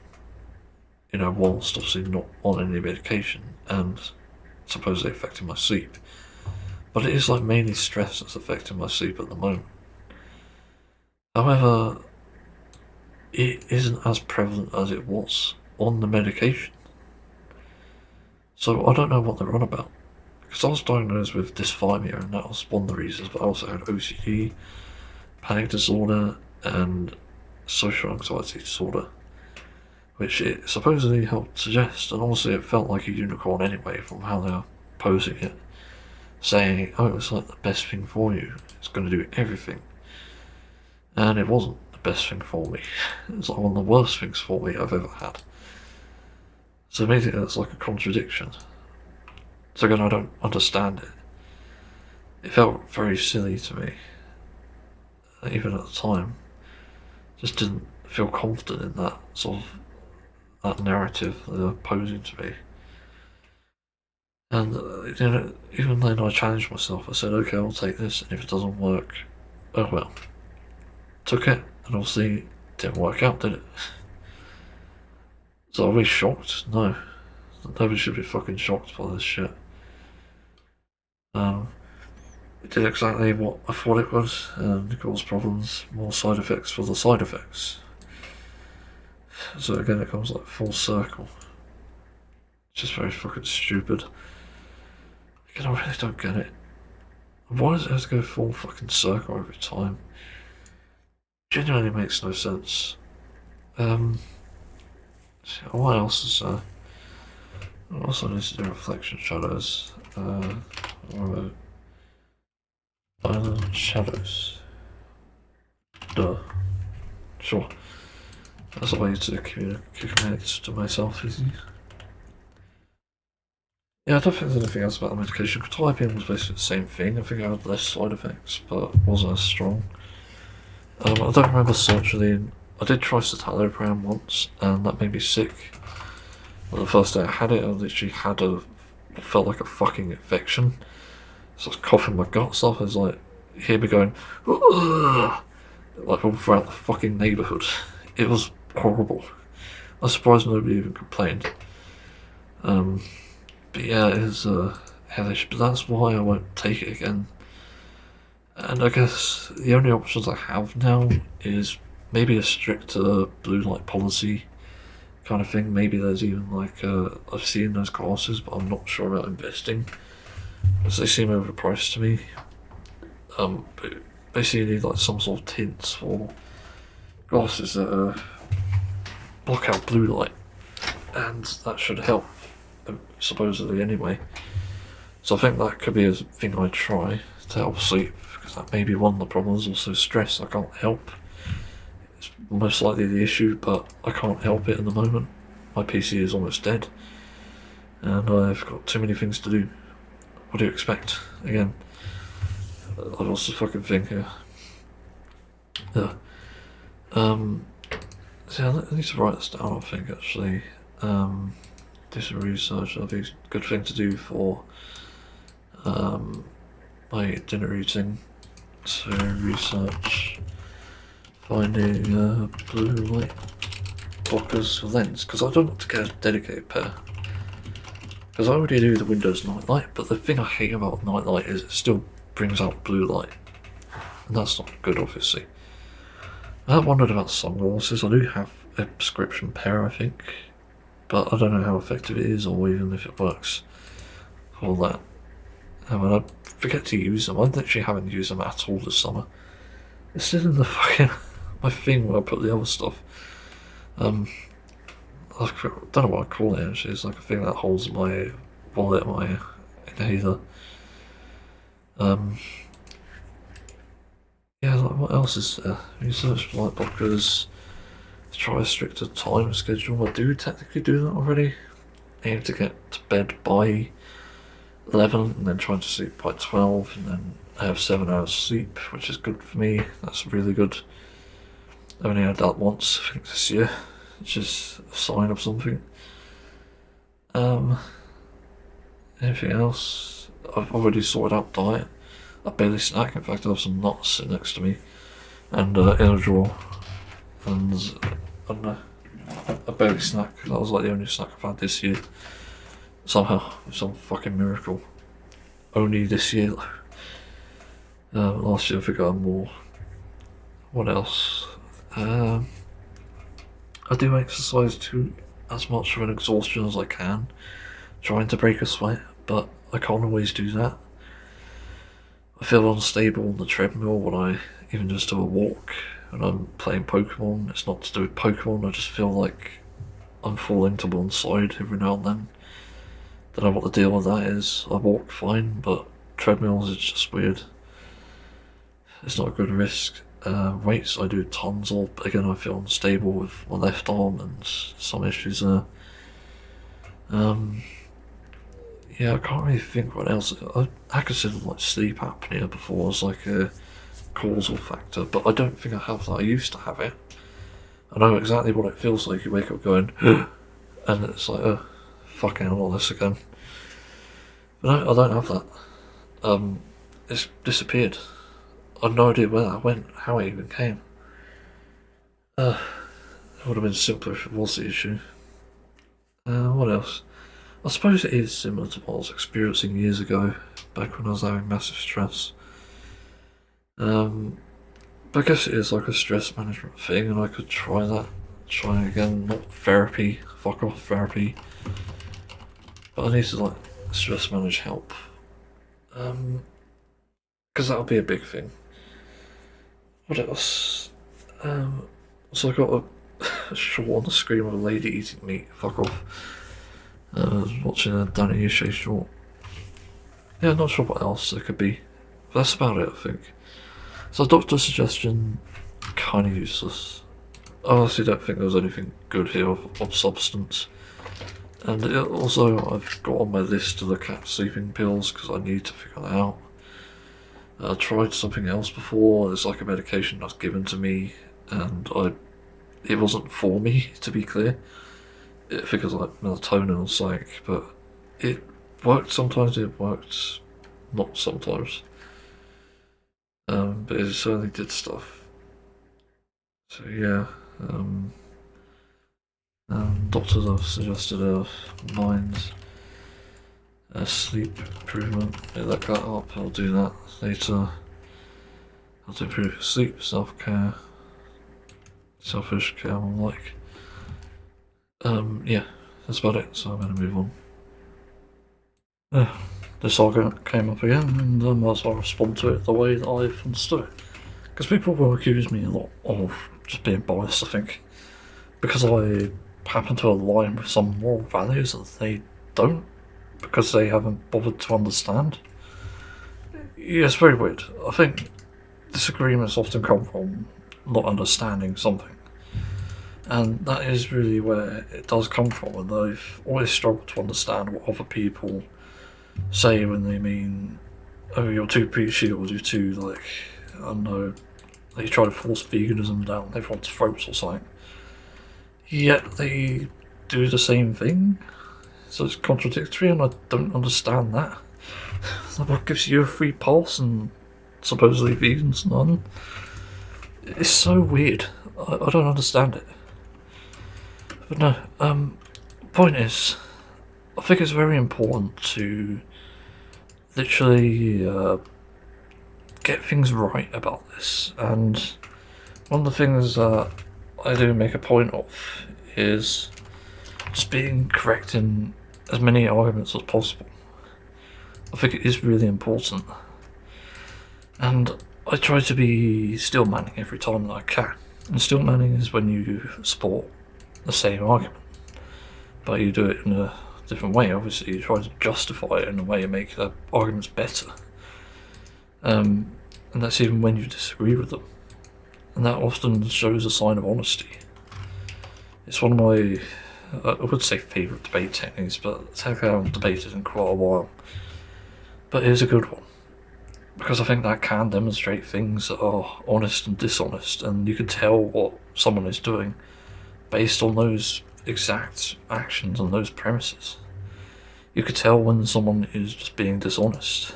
You say like, oh, yeah, I understand meat is like really great tasting, as it technically was. I've never really found it, but speaking from personal experience, but other people, you know, they'll say how great it is, and they won't even say what yours is like. Like, what does your meat taste like? And your meat alternatives. And your other meat. But that's aside. I think it is really important though. I think this is often the cause of a lot of the discourse and misinformation. Could be wrong, but to me this is what it is. And it's a very big problem that we face in society. Not to mention it could bring misunderstanding. So yeah, I try to do this any time, and one of the arguments that came up recently is about what's a good justification for eating animals or animal products. And it is a good question, but people seem to ask it in a different interpretation and also answer in a different interpretation, which is where they make the mistakes. So my argument would be survival, but this is why I bring up interpretation, because survival doesn't mean go to McDonald's to get something. That means you're surviving. The fact you're in this situation to begin with is a sign that you are literally surviving. And even then you've got other factors like obviously stuff like depression or suicidal thoughts, which cause issues, no doubt, mental health, mental illness, many different things that cause problems. But at the same time, this cannot be used as an argument to justify animal products unless it literally benefits you. And in terms of survival, there is nothing in animal products that benefits you. So my stillman here literally is, if you truly have nothing else that you can rely on, maybe it's orphan, maybe it's literal hunger of starving to death, then you literally have a justification to consume animal products. But if you have the money and the choice, both go hand in hand, you can obviously change it. You can direct it towards something better, something more, or rather less morally objectionable. Objectable? I can't remember the term now. I think it's morally objectable. But that's literally a no-brainer. Yet people won't even do this for some reason, and I find that bizarre. You literally have that choice in these situations, and everyone who uses it as an argument is being dishonest because they are using a misinterpretation of the term survival. Meanwhile, you've got kids in Africa who could use the crops that are literally farmed for the animal products, and you know, it's going to waste. It's going towards people's fucking stupid mukbangs and overeating issues and stuff. It's so fucking absurd. And it's going to fast food as well, which is also possibly the worst place it could go to. It's just so shitty, and that's why I often bring it up and have moments of panic about how shitty things are. Because it is just dishonest, and people are harming the planet and harming other people through their actions. And yes, I don't expect McDonald's will ever listen to this and say, oh, today we're going to announce that we're going to use half our crop feed for helping those poor starving children in Africa. But once again, the problem is whether they actually do that, for starters, and whether people would actually agree with it. Like if they lose out on a McDonald's burger for some reason, I guarantee you there'll be people outraged by it. They'll say like, oh, where's my fucking burger? I used to love these and now you're not selling them. Even though McDonald's could technically do a big W and help starving children in Africa. Which they should be doing, honestly. I would force them to do it if I was in government. And yeah, I'd make them send assassins after me, but whatever. Yeah, I could always try.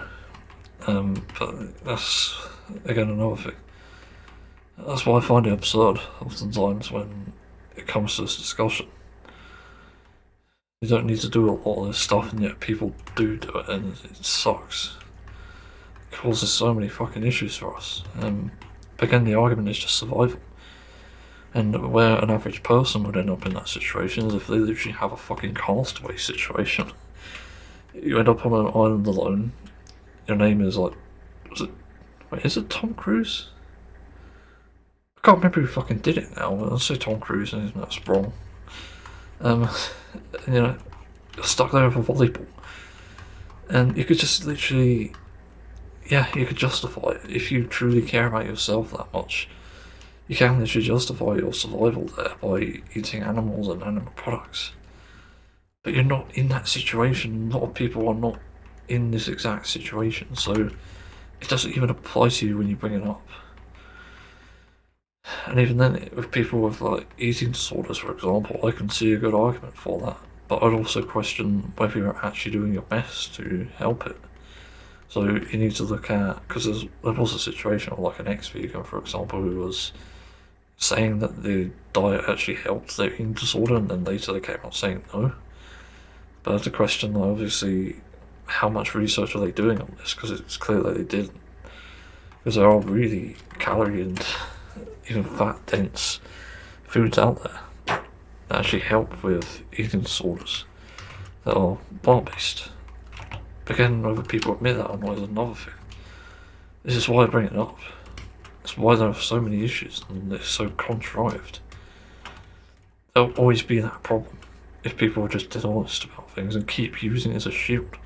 I think one of the worst parts to come out of the survival argument is just how people use it as a shield, as an excuse to go to KFC, to go to McDonald's, when you don't literally need to.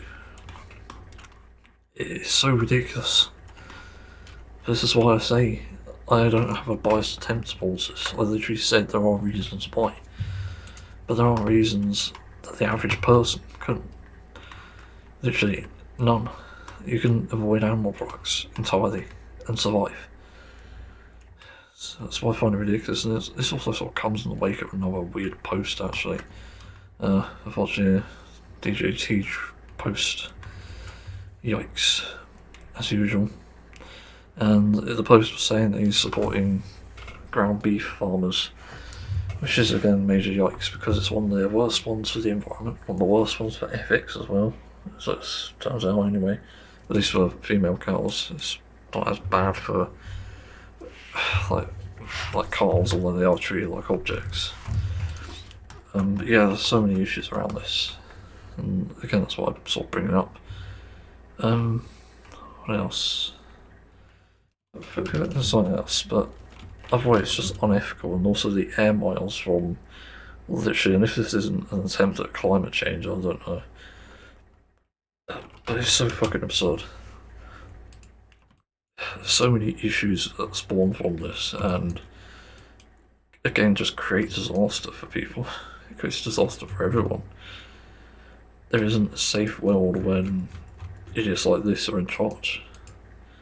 That's why we got the meme of people saying, like, having a bottle of wine saying, is he dead yet? It's like, it's always waiting there. And it's funny, but also really sad. The fact that someone so hated literally has this like entire culture around it, like being, yeah, he should be fucking dead. It's just, it's annoying and sad. And yet people contribute to the things that he does.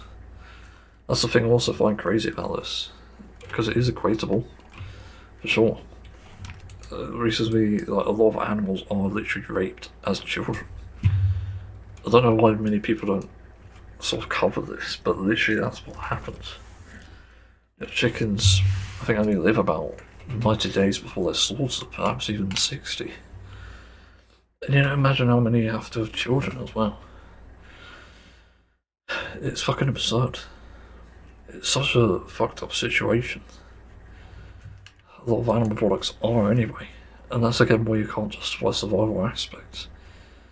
And oftentimes people's morality is broken on this. They need to literally consider how to be the best possible person first, instead of literally being these people, like pro-greed, it's just, I don't know, stupid. It's just so bad.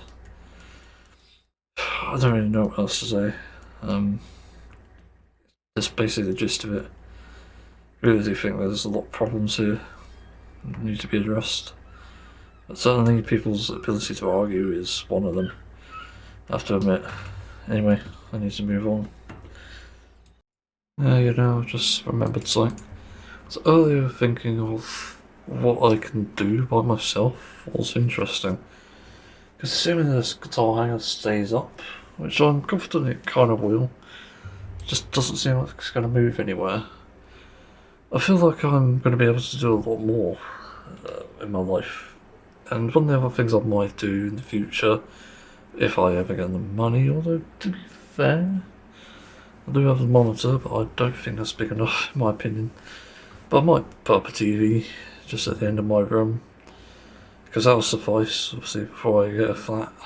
And obviously in a flat I'll have a flat wall to look at, and be able to have a projector to put onto that, which will also likely be hanging from somewhere, but it's still better than nothing.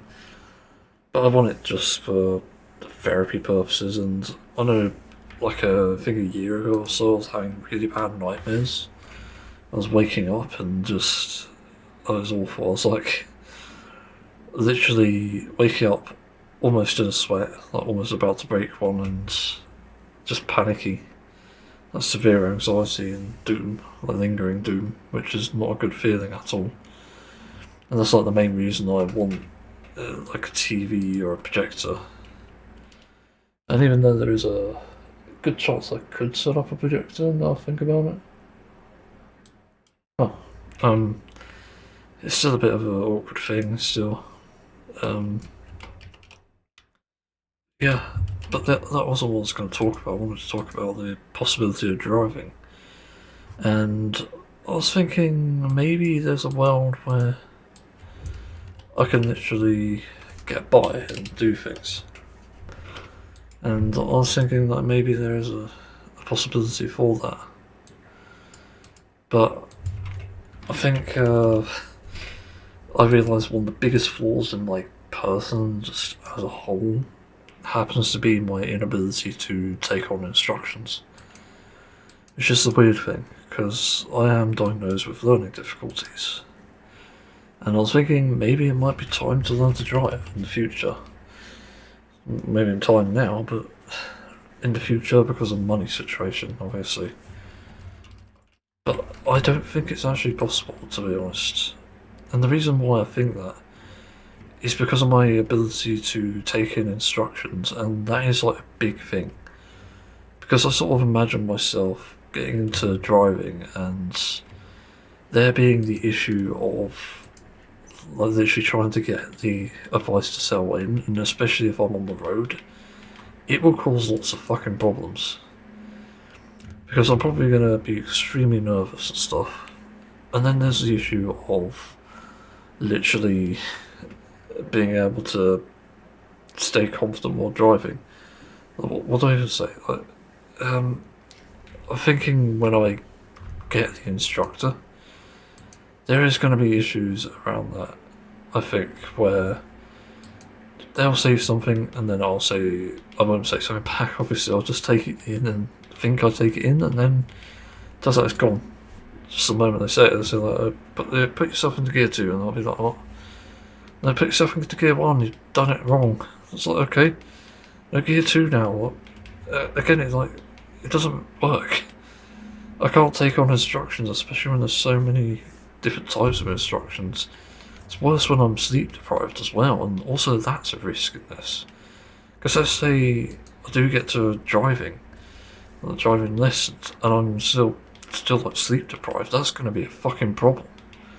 How am I supposed to drive when I'm sleep deprived? Genuinely. Like, that just doesn't add up. It doesn't make sense.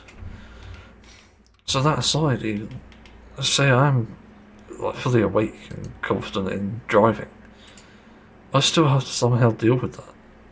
Deal with all the instructions. And potentially make a massive embarrassment of myself because I just cannot comprehend it. I don't know what to do there. Which really sucks because I would like to learn to drive. And I'd have to do some good research on finding a literal, what do you call it? Like a decent car, that's it. Sometimes I forgot the name for a car. What's the name for the car again? Car. But I don't know what I'd pick, because I don't want to go for these like massive high budget versions of cars, you know, like £10,000 or more, like fuck that. And even then, even on a finance option, something that's £5,000 is way out of my zone. I don't even get enough money for that. It would take a lot of fucking budgeting to do it. And even then, it's just better off to pay it all in one go. Because you never know when I might need to sell it. It's just problematic. And if I need to sell it even, to just upgrade or get rid of it. So I don't even know. I wouldn't buy a fossil fuel car because I know that's a fucking dying industry now.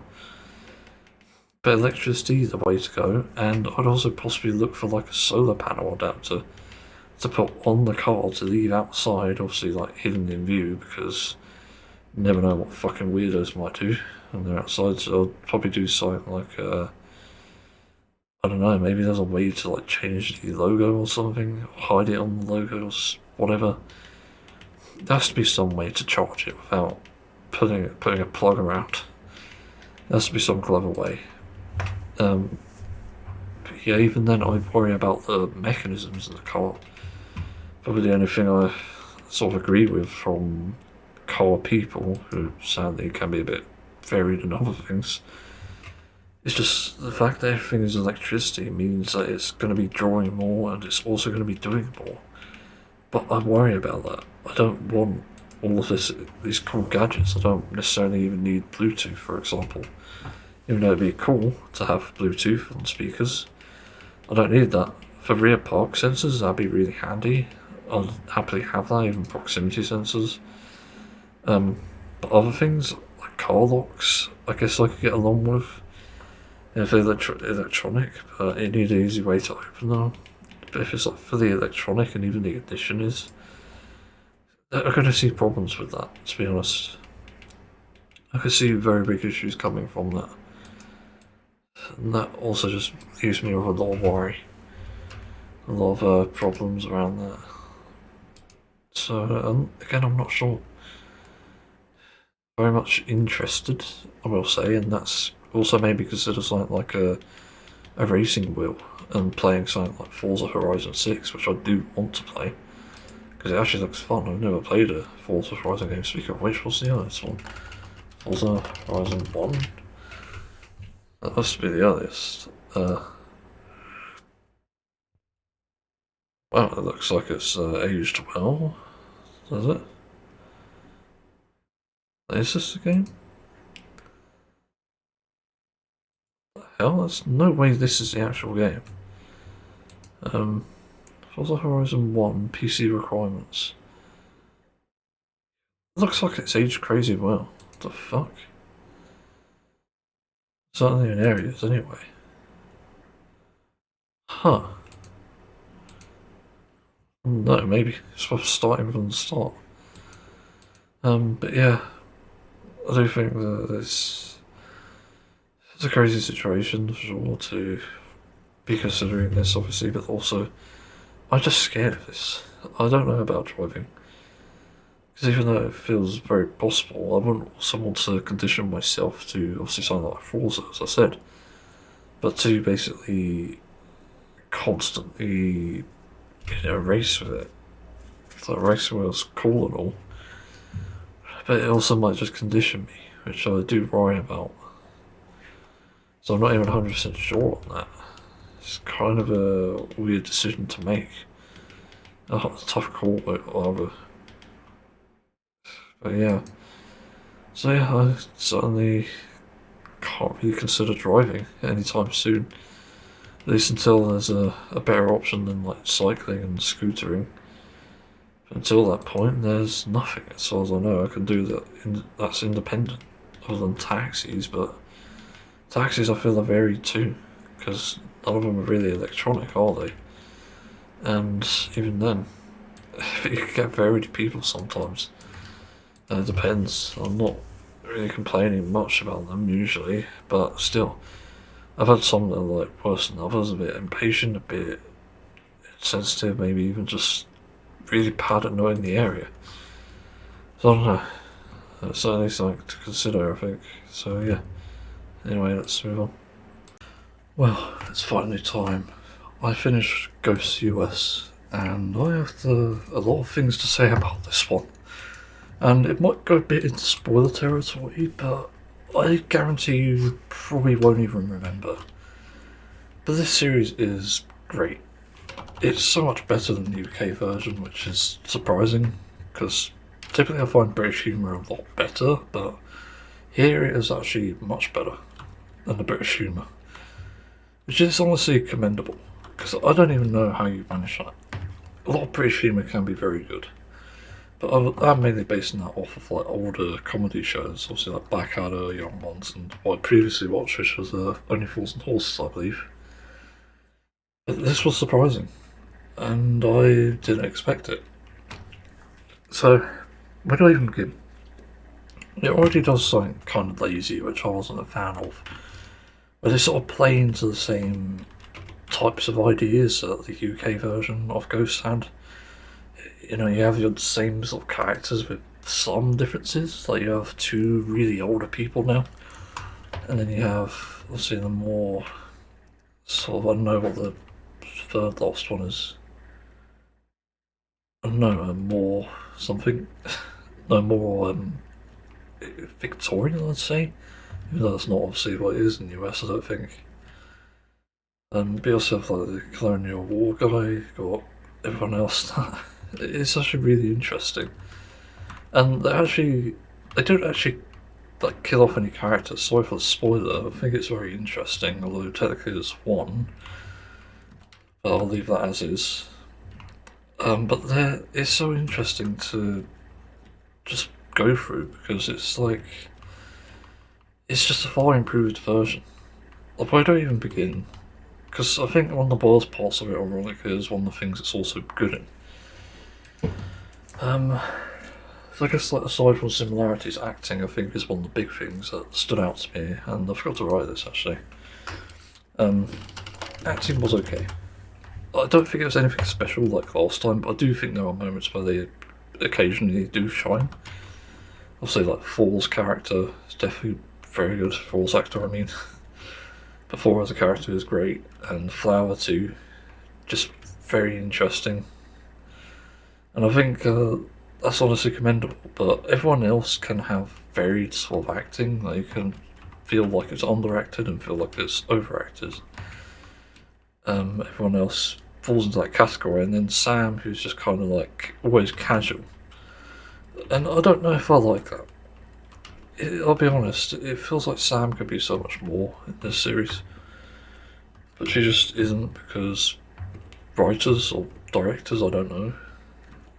It's a very strange decision to see, so I'm not exactly sure about it. So it does fall into the weirder category for me. But as obviously you've got the mic equivalent here, who happens to be Jay, and from what I can tell, he's like an Indian person, possibly. I don't know the nationality, so sorry if I got that wrong. But he definitely seems Indian based on what happens later.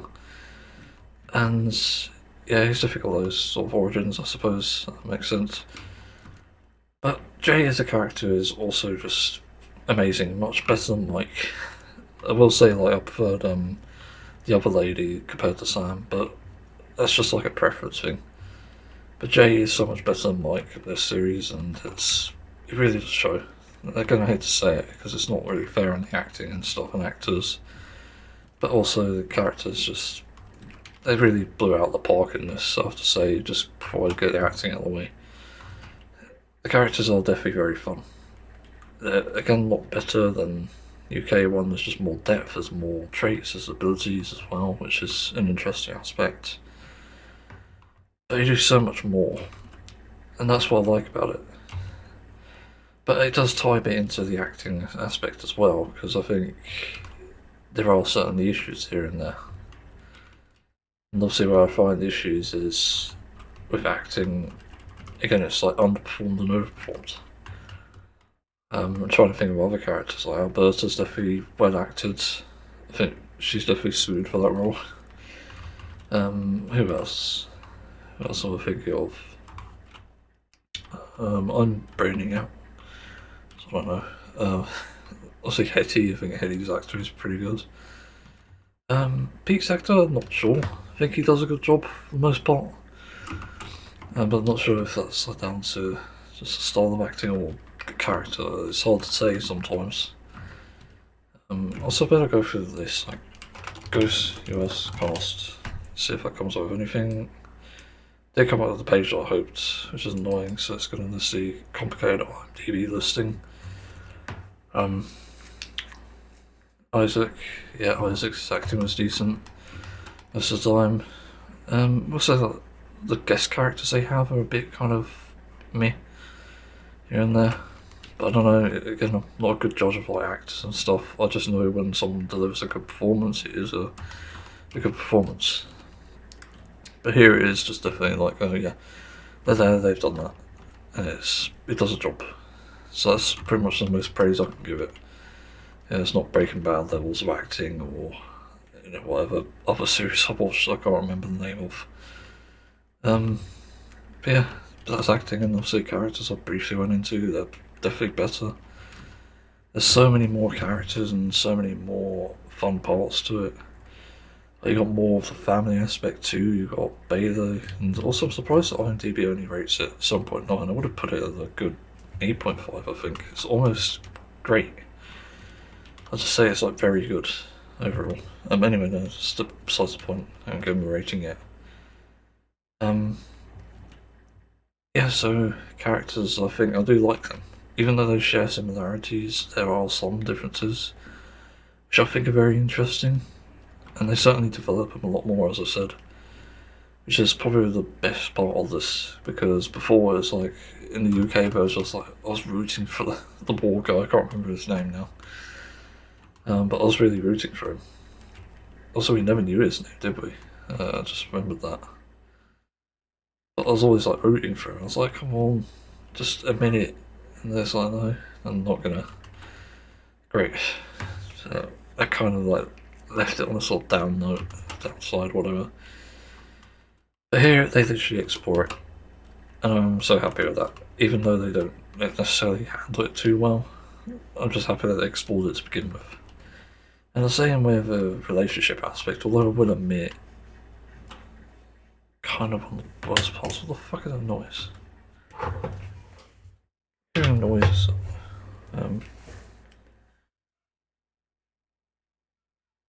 So confused. What? That's a trampoline. That's it. I think. Yeah, trampoline. Yeah, it's so hard to go through every character individually. Like Four again, great. Flower, great. Pete, good. Alberto, good. Trevor's an interesting one. I like how they didn't necessarily pose him as like a sort of political person in this. I think that's definitely one of the better changes they made. Sort of less controversial and makes him somewhat likeable, not obviously perfectly likeable. But his character development and stuff is pretty good, not gonna lie. And it's much better obviously than the UK version. Although he's still pantsless and that's funny. So yeah, that's not really an issue though. I like people without pants. Next thing. Sasapi's was a very interesting character because obviously his history is very good. It's very well done. I do like that they included a character like Sasapi's because I really feel like that was missing. to an extent. Yeah, it genuinely felt like they could have done with a character like that in the UK version, because obviously, like, Caveman, who else, like, who owned this land? And it's like, oh, we don't actually own it, and for some reason they didn't explore that for some reason. Like, what was they doing? I'm pretty sure the UK wasn't just like British people first. I'm pretty sure it was someone else, and we had like some dark colonial history or something. I'm pretty sure that they were essentially built on migrants, for anyone who's not aware. Because not a lot of people want to believe that, but it's true. We didn't get taught that in history, sadly. So it's really a future thing. But here they literally embrace it, and that's great, I think. At least as far as I'm aware. I could be wrong, I may be misinterpreting what sort of nationality Sasopis was. But it's still decent. And they did have an episode where they sort of hinted at, oh, maybe this is a bit insensitive. And yeah, they addressed it kind of well. What else? Trying to think. Next character, actually. Nancy, my god. Nancy was an interesting character, for sure. Especially in Series 5, when there's a surprising part to her. Won't reveal much. But Nancy was entertaining for the most part. Definitely had on there like Hey Fellow Kids vibes. This character kind of liked her. Then there's Mark. Who was Mark? Oh yeah, I remember Mark. Mark was good. Definitely an interesting like in and out character. I like how they developed him as a character, because in the UK version I'm pretty sure they didn't do that much. Yeah, they had the guy on briefly, but not to this extent. So they actually properly developed the character who's helping them build. And they do follow a lot of the things from the UK one anyway. That's fine. Nigel was very interesting. Creepy Dark, interesting. Yeah, cholera victims. I forgot about that. And Baylor. Baylor was a very interesting character too. She's also one of the funniest, and yeah. But next to the characters, there's obviously like music. I don't really pay attention to it, but it just does the job. I forget about music because it's oftentimes forgettable unless it's like obviously Hunter x Hunter for comparison levels of great. Like, you know, Predators, that's a fucking tune. Especially Dark One. Yeah, well, like, I don't really notice the music, but that's aside. So yeah, what is the next thing?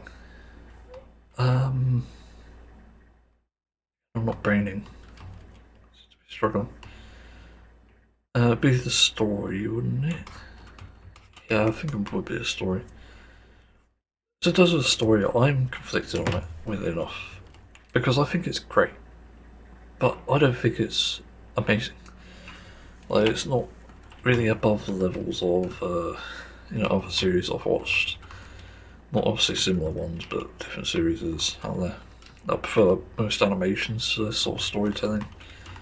But obviously it being a sitcom, and technically a rom-com in a way, it's a bit kind of weird at times, and certainly a sense of humour plays into that too.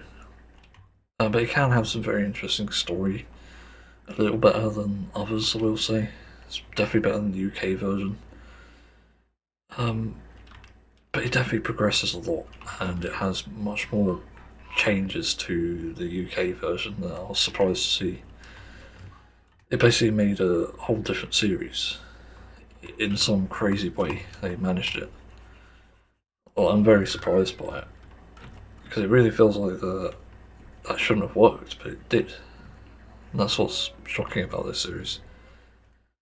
Because it really felt like they had a good foundation and stuff, and sometimes they squandered it, but other times they did good.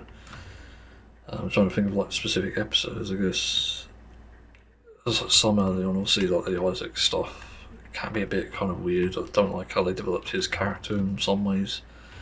Certainly good parts, but a lot of bad parts too. But I do like the stories behind the characters too. They can be interesting, can be funny as well. What else? It can be dark as well. I forgot about that. But it's certainly a thing. And obviously, I like how there's actually more people knowing about the ghosts. There's actually quite a few characters in this that do. There's also like really awkward moments as well, which is per directing. It's just kind of because you have like those sad moments, and eventually she recovers from it. But yeah, I think it's probably an entertaining story. It's good to watch through. I definitely enjoyed it. But there are parts where you just start to realise a pattern as well, which kind of puts a damper on things again.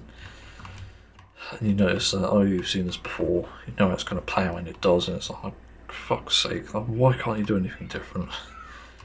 It makes no sense. And it feels like they're too afraid to overstep sort of those cliches for some reason. I don't know what it is about the writing at times. It does feel lazy and can feel absolutely, I don't know. And what's the other term I'm thinking of? I guess like a slog as well. Really drawn out and really just the same thing as before. It's like they didn't improve on it. But it definitely works, I will say. But again, much better than the UK version. We'll keep singing its praises for that because it literally is better in every way. Because it obviously is different to the UK version, hence why I'm talking about it. And that is because it is just far better. Again, so many more stories, so many more characters, and just different ideas as well. They're not doing the same thing. Where the UK one felt kind of like stale bread, I guess. This one feels like a full sandwich. You know, they tried to pack as much as they could into it, and that's the best way to describe this series. And that's again why I have so much praise for it. They literally packed a sandwich into this, which is impressive.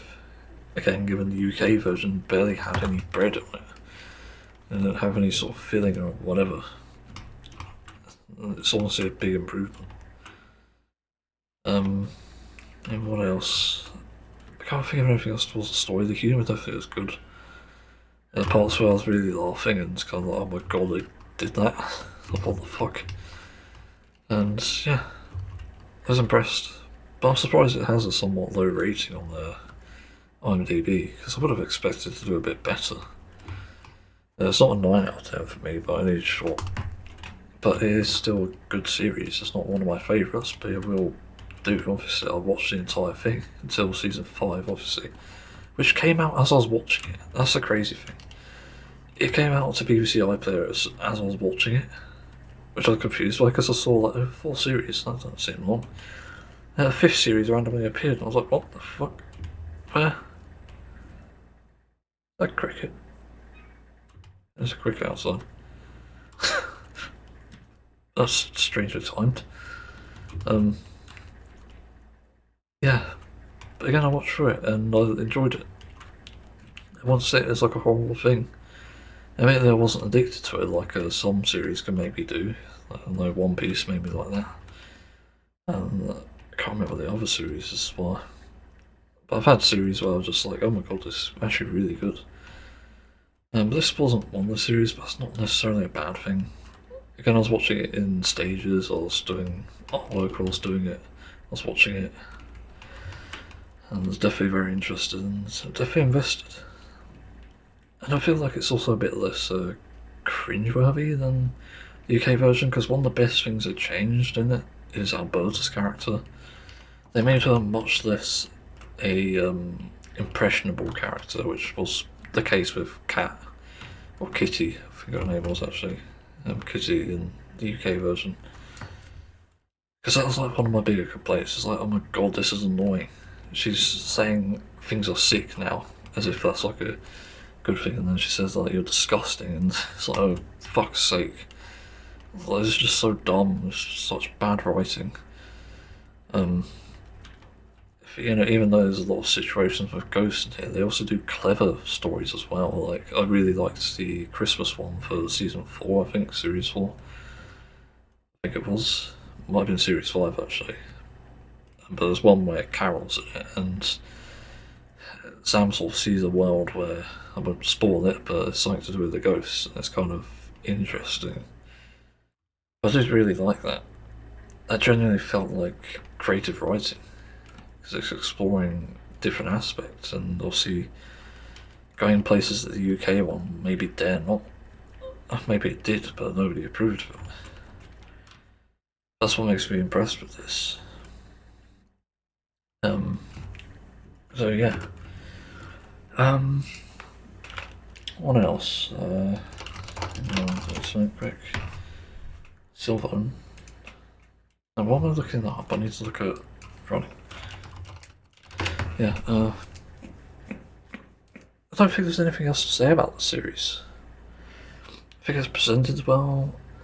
I think another thing that's kind of interesting is it's not. I don't mind it being preachy about things. Like, it's got, I would say, interracial, I think that's some. But it's also got other things. It's LGBT+, it's got Dumb and Dumber. It's got different stereotypes, which I'm kind of like about, but also I'm just like, yeah, fine. That's not a bad thing, to be honest. I think I can like it. But in general, I really like the series.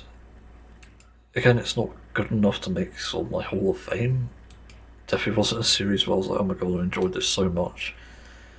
But it's still enjoyable. I think it's worth a watch. I think if you're into comedies and you like sort of weird humour here and there, you definitely like it. There is definitely something here that can be enjoyed and maybe even inspiring. I don't go that far usually, but I'm not massively inspired myself, in all honesty. But again, I think there is something here. It's good for a watch if you have it on, maybe in the background, although it can be hard to follow if you don't. But it's still good. So yeah, is it a recommendation? Is it how good? How good is it? I think I can recommend it, yes. I think that goes without saying. But how good? It's just good, I'd say. Very good is at a generous sort of level.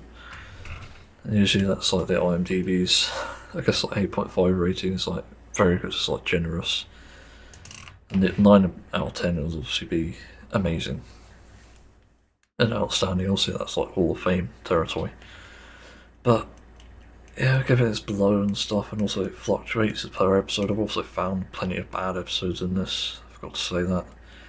And also just many okay episodes.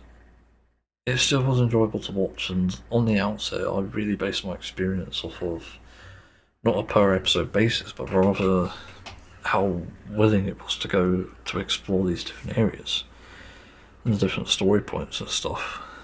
How clever it could be. That's what it specialises in, from what I could tell. And it certainly does a good job at that. I do think that's one of its best traits. But yeah, it's just more ghosts, and unfortunately now Sickle recommended it again.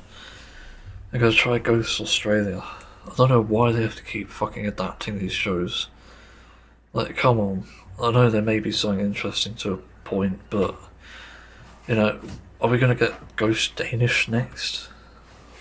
That'd be fucking great, actually. That's what I looked for, but I don't know. But it does feel absurd enough that they might do that. So I'm not sure. But I think they should stop trying to expand the series and start obviously finishing like the US version, because obviously I'm up to series 5 and the last episode I've just done. And obviously it's got a series to go, which is interesting. But I'm not sure again. I suppose it might be hard to remember everything that's happened in it though, at this point.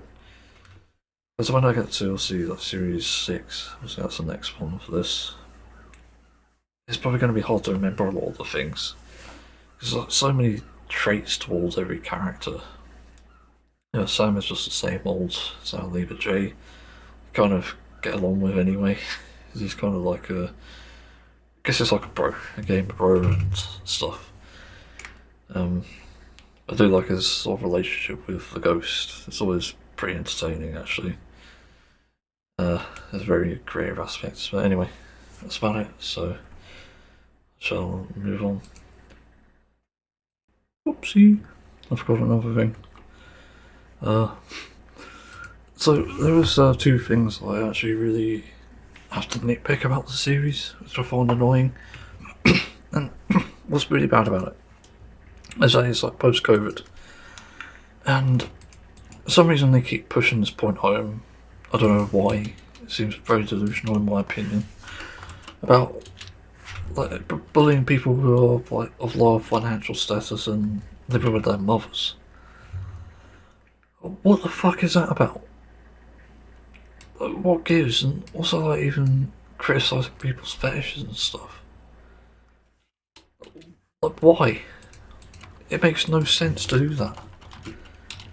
Because again, this is like post-COVID. They started recording this in 2022, if I saw it correctly, maybe 21. And the economy was fucking collapsing. And it still is. And it is much less prevalent in Series 5, but Jesus Christ, like, shut the fuck up. There's a reason that people live with their mothers. Because it's unaffordable. They can't live on their own. It's as simple as that. I just don't fucking get this narrative. It's so dumb. But they really need to be quiet about that. It's just so bad. It's a bad look as well. Especially given the context and whatever. And also like the version as well. I forgot about that. And for some reason they made a big point about the virginity of someone. I won't say who. But it's kind of obvious who it is anyway. But they just kept pushing that point home. I just don't understand why. It seems like a waste and such a bad thing to do. Because it doesn't even fucking matter. What's the point of like making a big point about it? I've never understood that throughout the entire series. I know it's probably more of a US thing, because I know we don't really have that in the UK, but even then, it just doesn't make sense given the current context of everything. So, yeah, it just leaves a bad taste in your mouth for that reason. And I don't really get why they even do that. So, yeah, anyway, I don't know what else to add to this. I've pretty much talked about everything, so let's move on. So I just listened to pretty much all of Moonic Productions / OTU, which I'm pretty sure stands for One Thumb Up. Could be mistaken, so sorry if that's not right. Never really looked into why it's named that, and I'm quite impressed with a lot of the covers I've heard, from extreme metal to rock. I'm not a fan of stoner rock or doom, so it doesn't really appeal to me. I tried one and they're kind of like, in my sort of genre, to be honest. But I can see the appeal for others. But yeah, I'm quite impressed with what I've heard so far. Again, all the tracks sort of, they do work in areas and they don't work in some.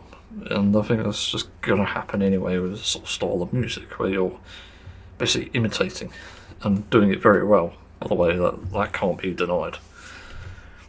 Yeah, some songs do work and others don't. And I'm really a big fan of a lot of the System of a Down and Rammstein ones. Them in particular just have such a vibe to them. It's just that they work so well. It's just like a lot of the songs are made for them. Yeah, I'm just overall very impressed. Some songs here I consider some of the best of all time. Yeah, there's some crazy ones. I even like a lot of the rock ones, which is surprising given I'm not actually a rock sort of person. I do care, but yeah.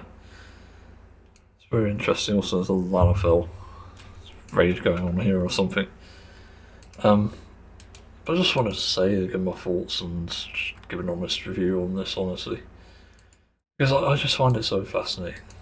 I really do think that this is some of the best music out there that is covering in a different style, or rather different styles that exist already. But you know, they're obviously strictly for the band, the bands that they are. I don't know how to explain it, but you need to listen. because it's just definitely worth it. I didn't regret listening to these, and I know that I kind of looked through them from YouTube originally, but I subscribed to the Patreon. I gave obviously a bit of money, and I got access to the MP3 files, and I listened to everything there basically. And yeah, I was quite impressed with what I heard. Also, I thought it was going to be a lot harder to find a lot of the songs there, but it actually was quite easy, thankfully. Because I sometimes know like different like sources like this, or some Patreons actually have had weird issues before. I remember I subscribed to Family Jewel's Patreon once, and I was like, I wanted to get the tabs for this. Turns out he only chooses when to do the tabs, and it's like, okay. So it's just a bit pointless, to be honest. I really like Family Jewel's stuff, but again, I was kind of there for the tabs more so than anything else, because I wanted to learn them. Which honestly I think is, it should be honoured to be having people wanting to learn your tracks, but I don't know, I'm not Jules, obviously. But yeah, I'm really impressed with a lot of these tracks. How many of them did I like? Obviously, I got downloaded. It's about, how many? Come on, Windows, you can do it. Sort of slogging through, there's one in between that isn't the same. It's about 70. Yeah, it's not bad actually. And I do have a lot of the covers already because I did manage to find them through YouTube, but yeah, obviously getting the full versions is much better, and the high quality versions too, from this. Sorry. So yeah, just want to share my thoughts on that, so let's move on. I suppose I'm going to rant about this, because I was thinking of maybe things to watch that, I could do watching this time whilst I try to save money for a new computer. And I thought, why not try to get things that are free at this point, because some shows are actually free, which is surprising, at least if you have a TV license. But I looked into it. I looked into one that I've known about for years, and I've pretty much hated ever since the day it's basically been shown to me. And that is Doctor Who. My god, it is literally one of the British PG dramas, I guess. I don't know what to call it even. It's certainly up there with like EastEnders, but it's not the same thing, obviously. My god, we have some weird shows every now and then, and Doctor Who is no doubt one of them. But it's kind of a thing that was watched here and there, even among my own family. And I don't even know if I'd like it, just from the outset. But there was one clip that made me kind of interested in it, and this was from the Yorkscast livestream, I think it was Jingle Jam. And they were trying to speedrun things. And there's a member called Boba, / Boba Witch, and they tried to make themselves cry as quickly as possible. And the clip that was used was a scene in Doctor Who, where the Doctor, spoiler, goes back in time and basically tells, I forgot the name of the artist now. I think it was Van Gogh, but it's the guy who cut his ear off, I think. And apparently he didn't know that people loved his artwork. And he literally went back in time, the Doctor. Even I'm getting a bit teary about this. It's such an emotional moment, but literally, the Doctor went back in time just to tell him that everyone appreciated his art, which is just so insanely good. It's such a good idea for a series, and it's clever. And not only that, it's just emotional, and that's why I sort of call it drama. But back when I was a kid, all I knew about Doctor Who was that there was like Daleks and there was a sonic screwdriver. And among other things, it's quite a profitable franchise as well. It existed and sort of shown a lot of just stuff related to it. What do I even say? But I decided to have a look and see what there was out there, and I did a quick search on Real Good, which is a site I use to discover where the fuck you subscribe or not towards things. As is the case with some shows, you can't actually find them. And it came up with a shit ton of stuff, much like Star Trek. And luckily Star Trek I think has a timeline, but I don't know about Doctor Who wiki, because there's no doubt a fucking timeline for that as well. But my god, there are so many things. It is ridiculous how many things there is just on this. It's fucking crazy. I don't really get the point, because I looked at Reorgan and I thought that's a lot of stuff there, and it just made me instantly not want to do it. And then I saw there's like an animated show, and it's like, what the fuck? Why would I want to do that? I don't know. One of the biggest things with Doctor Who is that they change doctors every now and then. Like literally on the wiki, you got a bunch of different names here. Series lead: First Doctor William Hartnell, Second Doctor Patrick Troughton, Third Doctor John Pertwee, Fourth Doctor Tom Baker, Fifth Doctor Peter Davison, Sixth Doctor Colin Baker, Seventh Doctor Sylvester McCoy, Eighth Doctor Paul McGann, and Ninth Doctor Christopher Eccleston, I remember that name. 10th Doctor David Tennant, remember that name. 11th Doctor Matt Smith, also somehow remember that name. 12th Doctor Peter Cadalpi.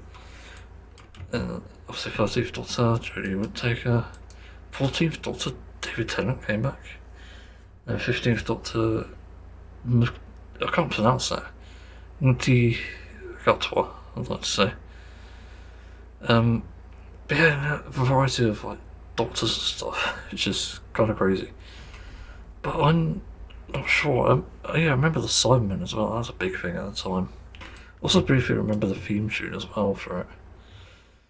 But yeah, again, it's such a strange show, and it's the most on the fence I've been about a show, because with Star Trek at least I know one of the big things of it is that it just has such good writing. It's like they display morality and very real situations and scenarios of things that happen and exist, and that's like its niche.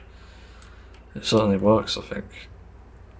But with Doctor Who, I don't even know, because even if it is just a sort of drama, then sci-fi as well, then what the hell else is there? It says here science fiction, adventure. Don't mind that, drama.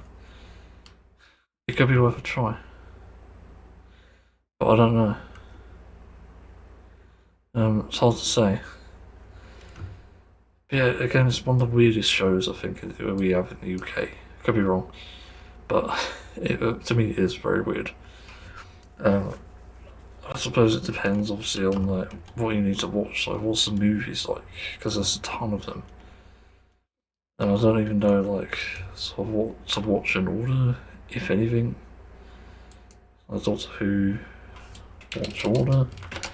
Don't know what it is.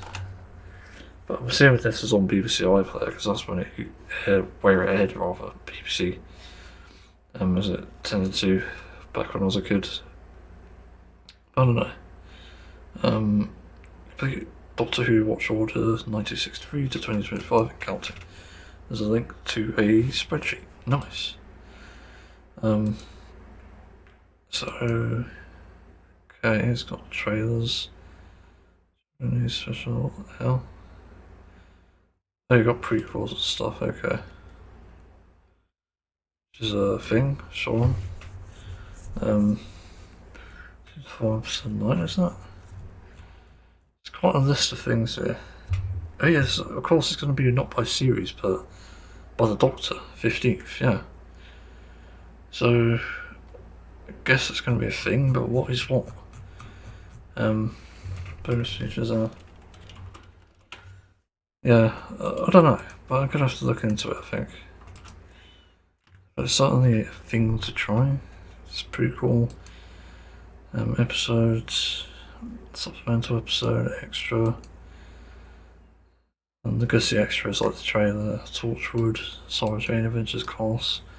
So the TARDIS all between that. It's actually a pretty good spreadsheet. But what is what? So spin-off shows, main show, bonus features. So bonus features will be the prequel, wouldn't it? Not sure if that's worth watching or when that even came out. Hardy says, oh, I see. Okay, so maybe not. So maybe I'm looking at the main show here. The general thing, but I don't know. Like, maybe there's something to watch in these. Yeah, I'm not sure. What's the side one then? Spin-off shows, yeah. That's supposedly showing like different doctors as well, the same ones or different ones in between. Yeah, super interesting. It's also, oh, it has a timeline on the right. Okay, got like Christmas specials and stuff throughout the years. 2005. Some of these. Wait, did it only come back in? I'm confused. The main show, First Doctor. So that should be obviously the earliest one. So I don't know. But I've obviously heard things about Doctor Who, and one of the things I also heard actually, which I found quite interesting, I think they have a gender-neutral Doctor in the recent one, which I'm certainly for. I won't complain. It's not impacting my life in any way. Like, who cares? I've seen people complain about it. It's like, fuck, just grow up. There's nothing wrong with that. There's something wrong with you, if anything. Because you're the one making an issue out of it. Nobody else makes an issue out of it. So it's just, what's the point? I don't know. But I'll certainly give this a shot though. In the future, again, I have to look at the main series. So, 1963, the 2005, and 2024. I wonder why on Very Good it's labelled 1963 to 2013. It's a bit weird. And it is on yeah, BBC iPlayer. Thankfully. But I'll certainly try the additional ones and whatever there is, and don't know about movies, that's the weird thing. There's still, oh, I suppose it counts as specials then. The extras. Ugh. Yeah, I don't know. Anyway, let's move on. Absolutely doesn't surprise me with the GTA 6 leaks, but I have a feeling I know who it is, but it's purely speculation. And I reckon it's to do with, obviously, something that happened to Rockstar not that long ago. It was pretty obvious anyway, but I don't know, for some reason, I think they probably got one of the most... What the fuck is that? That's noisy. I think they've got some of the most idiot investigators possible. Seems. For whatever reason. So what the fuck is that noise? I don't know what that is. And I'm not gonna fucking investigate. People need to be fucking quiet. Or else. Anyway. Yeah, this situation obviously is annoying. I'm just fucking tired of it. Because obviously the demands have to be met. Because I don't think this is going to stop. And if there really is like a mechanism where if the leaker gets caught, the game goes out released somehow, I don't know how that works. It's still kind of fucked anyway, and given this was before the Netflix, obviously, showing of it, it's also somewhat concerning, because what could be in this fucking Netflix thing that's different here? It makes me wonder if maybe the leak is just the Netflix stuff. Right, that just means that you've already made a terrible decision. Because nobody likes that idea. I've never seen anyone praise it. So, what gives? It genuinely makes no sense. But I just see these leaks happening more and more. Just because of this shit, and then it's going to also inspire a culture which is both worrying but also good. In which we see like game companies punished directly by this. And again, if there is actually like a leak of the build, where it is supposedly found to be true, then I really do think this is sort of the future we're heading towards. And it's a good one in a way, because the less money you give to a soulless corporation like these, the better. That's going to be the norm. Like, piracy will literally be a norm. I reckon even like some of the elderly will get on board with it, because again, prices are bad. It's getting like harder to get these things and more inaccessible as well, I might add. So it's just not surprising. And then piracy would be the norm, because now it's like easier to do that. So that's what's going to happen here. And honestly, they shouldn't act shocked about this. You literally fucking asked for it. And that's also the thing I don't get about some of this, and even recently, like Nintendo doing a DMCA takedown on like GitHub emulators for some reason. But once again, I have to repeat what I've said there. The only reason these emulators exist is because you won't fucking put them up. What do you mean you don't like when they do that? We don't like when you don't fucking re-release your games. It's so brain dead. Oh, they got working at that legal team again, they need to fucking fire. Because this is stupid. Who is involved in that? It's not taking money away from you to have people download what is essentially a game you cannot obtain anymore. And until it's obtainable, it's not really justified.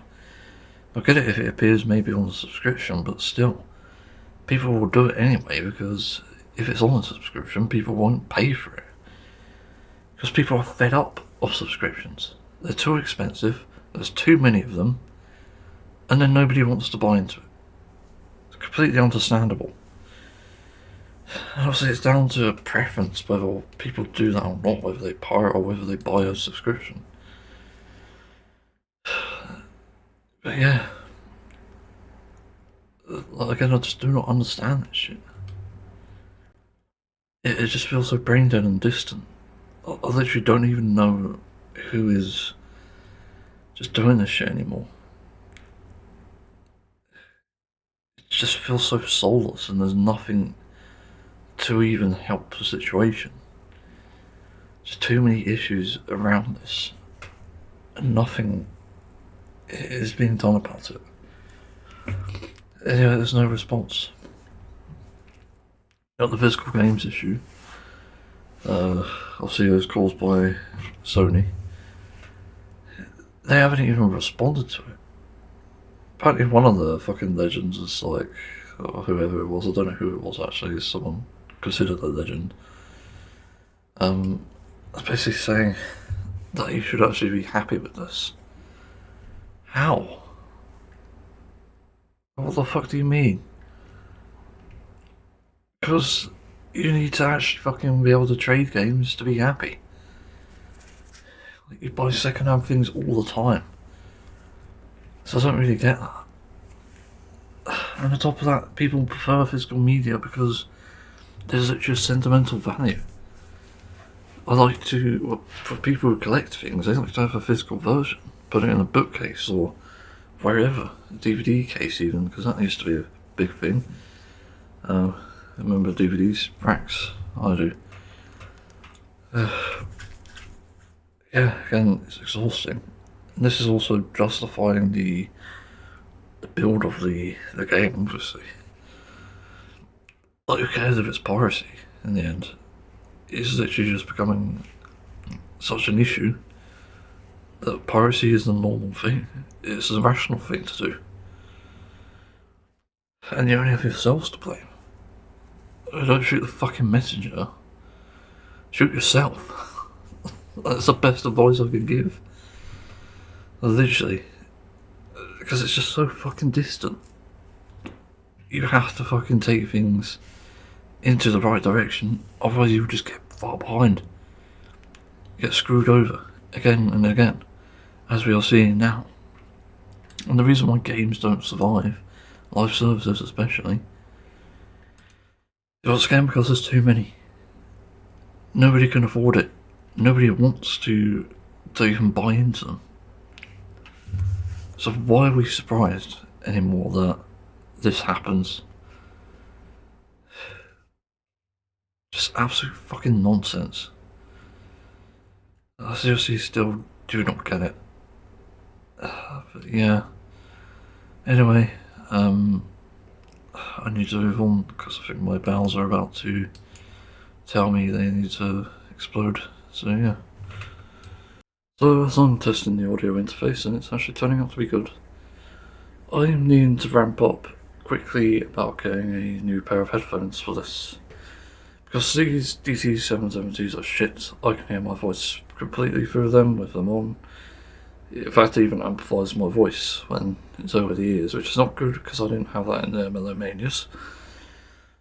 But I don't really have many choices when it comes to headphones because the recommended set to use, or the headphones rather, is the Audio-Technica A50 whatever's MX, whatever they're called. But the problem is they leak in noise and they're rated the same as these, as the DT770s. So you get a problem. That leaves me only with wireless headphones, and wireless headphones are varied. My experiences with wireless headphones have been extremely weird. V-moders have longer lasting, at least, jacks, whilst having the least longest headband. So something like the Rolands I saw is pretty much out of the question, I think. Because they're made by the same brand, same people, they collabed, essentially. Very weird. But even though that potentially offers a good noise isolation solution, it doesn't offer a durability solution. So I don't even know. Because the problem with my V-motors is the screws came out. It was fine structurally, but for some stupid reason they have screws in it, and I don't know why. Like, why are there screws here? It's not like it's a repairable product anyway. The headband itself is made of fucking metal, so what gives?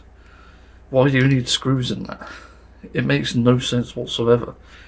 It's not like it's replaceable as far as I'm aware.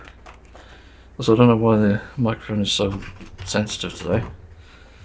Not done anything to it, it's weird. How do I fix that? I'm supposed to turn it down in OBS, but even then I'm a bit unsure. Sometimes it just appears quiet. 240. That might do it. Yeah, I think it is. That's right.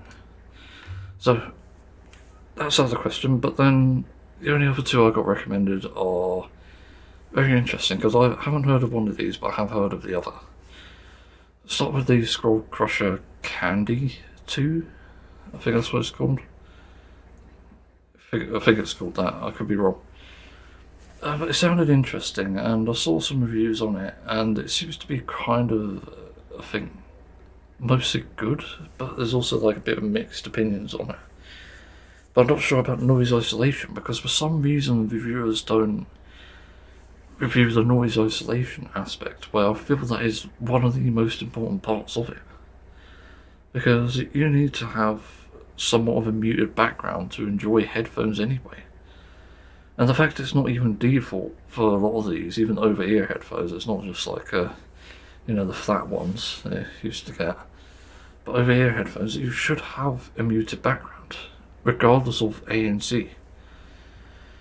But they don't seem to offer that these days, and so it kind of sucks. And when it comes to an audio interface, you cannot activate noise cancellation whilst in an audio jack, I don't think anyway. I think I somewhat achieved that on the heavies, I could be wrong. But yeah, my history on the heavies though, pretty much everything was busted in a way except the audio quality. And technically the structure works, but it falls off easily. But, the jack didn't last long, the hell blocker was buggy in wired mode. It's buggy on Android wireless mode as well, it's too loud. And they are terrible at marketing. They literally set up accounts on Reddit to pretty much prompt themselves. to promote themselves and get people to buy their products, which is shit. So no. But anyway, skull crushers I'm not sure about. Doesn't seem to be a reliable solution for me, at least. But then there's the final one which I'm deciding on, because one, it's a brand I know, I've heard about anyway, and it's one that I think could work in the long run, and it has active noise cancellation anyway, so it seems like the best option. But it will be the Bose Quiet Comforts, the normal version, not the 45s.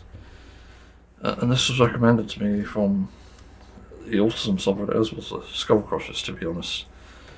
But I think the reason these appeal to me is they just seem to offer some of the better sort of options, I guess. Like, it's a mix between sound quality and noise cancellation.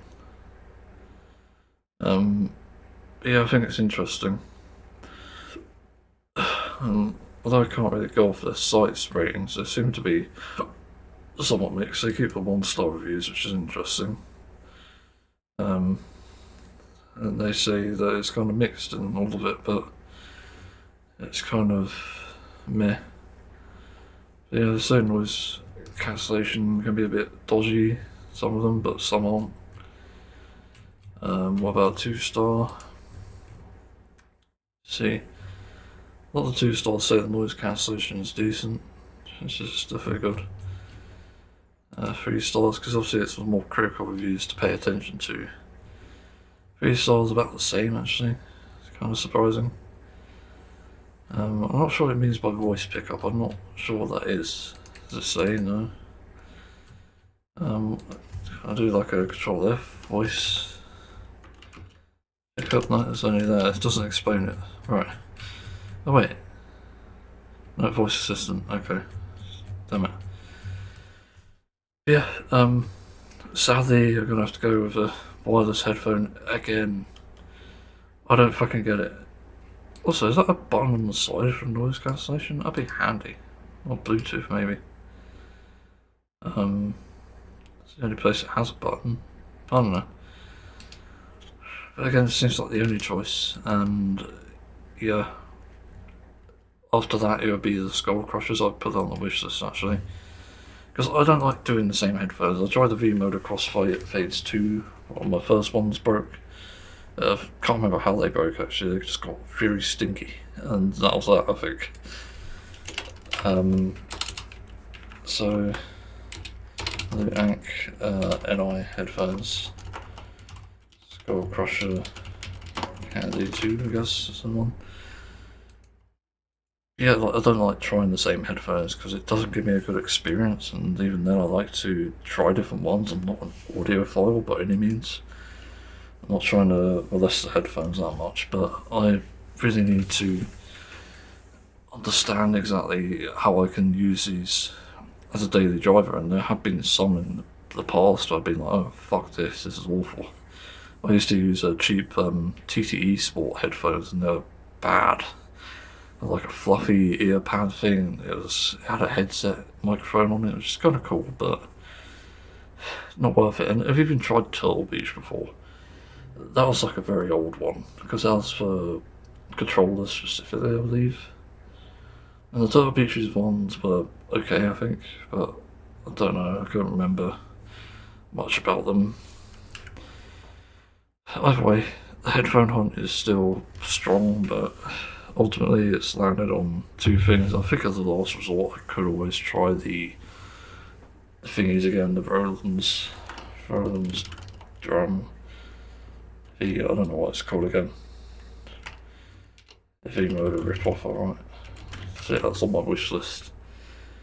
So I'm going to go through headphones, obviously, as they come. And obviously it's important that there's a wired mode, because what's the fucking point if you can't wire it?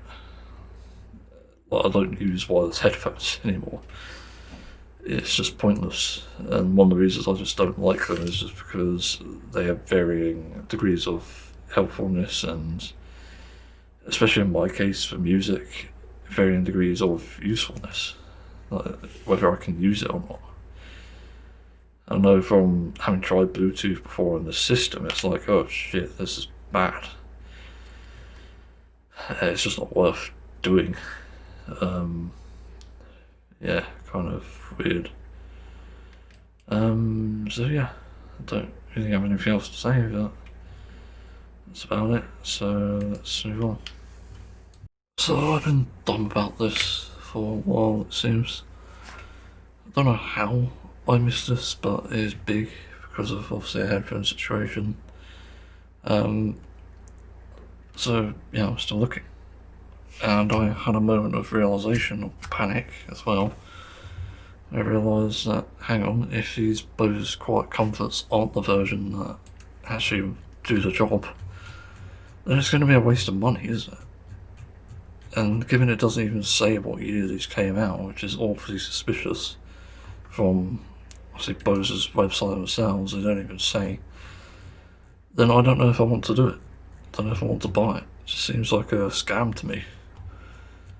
Now, why are they hiding the facts? And what even era was this from? It doesn't say. Does it say over second gen or what? And I don't even know if they work, but the second gen even, it says that it doesn't have a audio jack, which is frankly fucking stupid.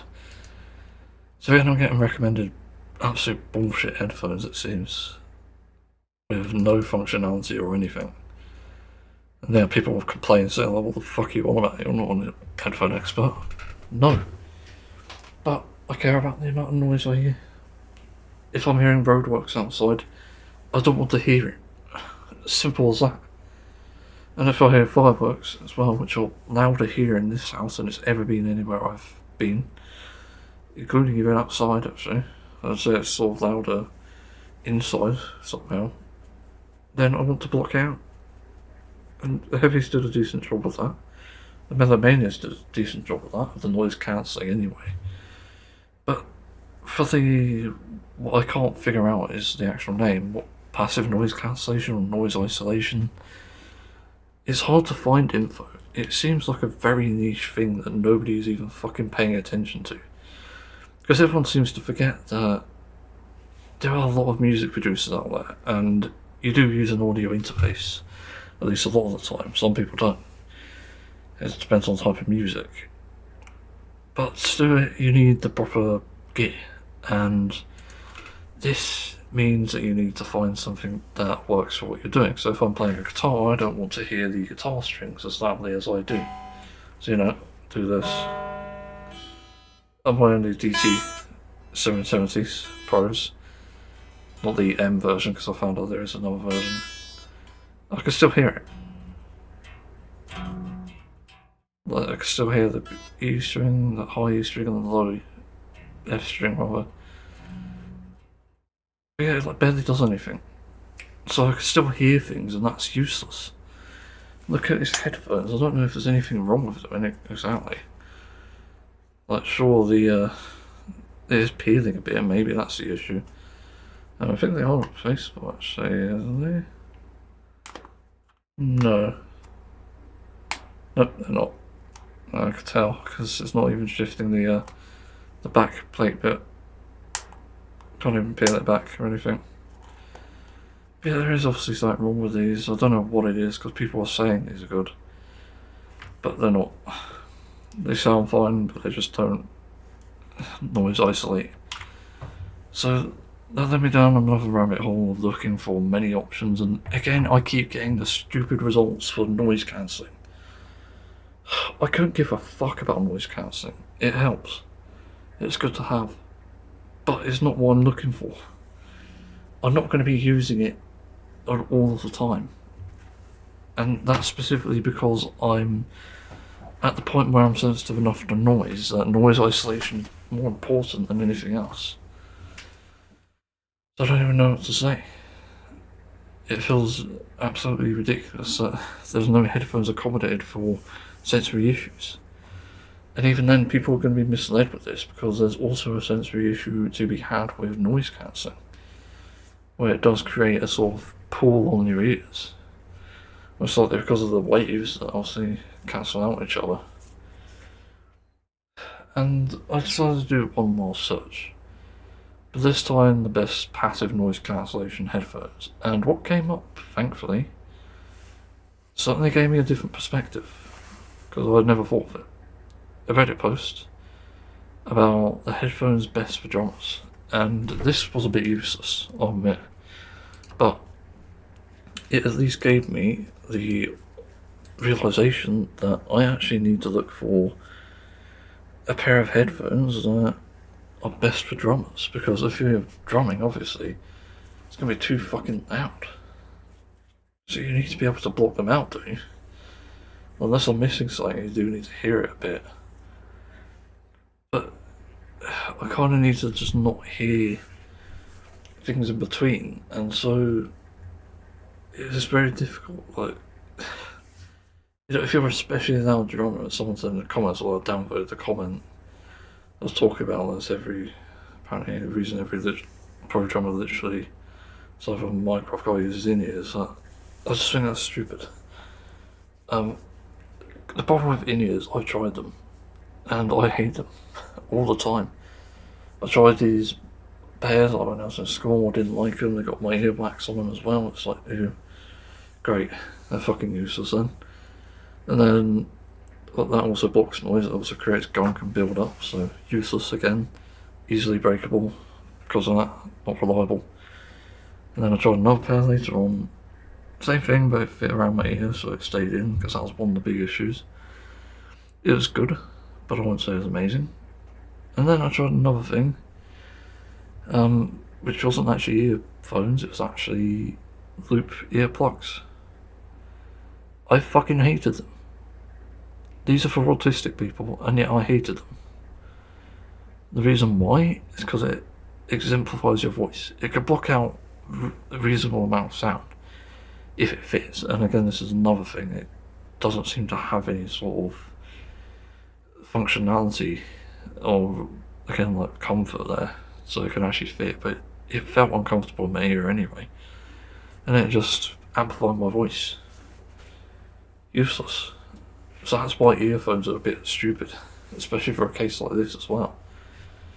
And also the other thing to consider is when it comes to those sort of headphones as well, you need to make sure that the wire is not getting in the way. So if it's wired, it might cause an issue for drummers, because obviously direct it around the back, whereas if you have your head a certain way, a certain angle, it might help. But I don't know how to address that, and I do have that issue with any headphones actually. They do seem to get the wire in the way.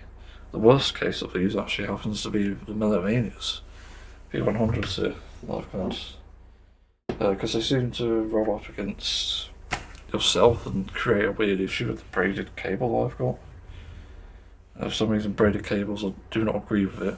Wired rubber are much better, and I'm probably going to get that next time when these break. But they're USB-C and it fucking rumbles. I don't know what it is with it. Even worse is that it can just create dislodging.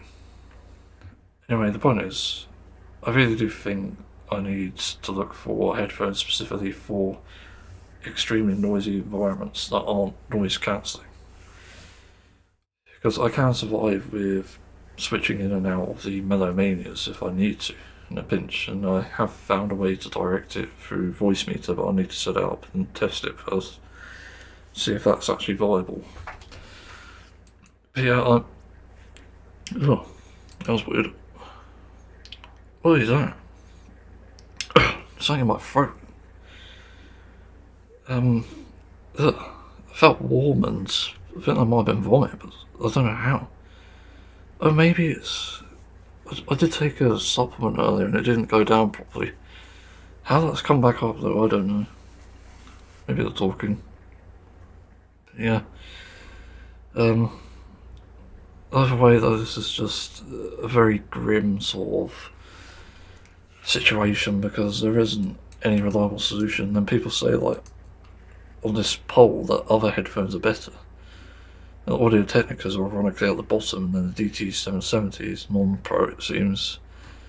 Although 80 OHM, oh mine 32 OHM, okay. Don't know if there's a difference.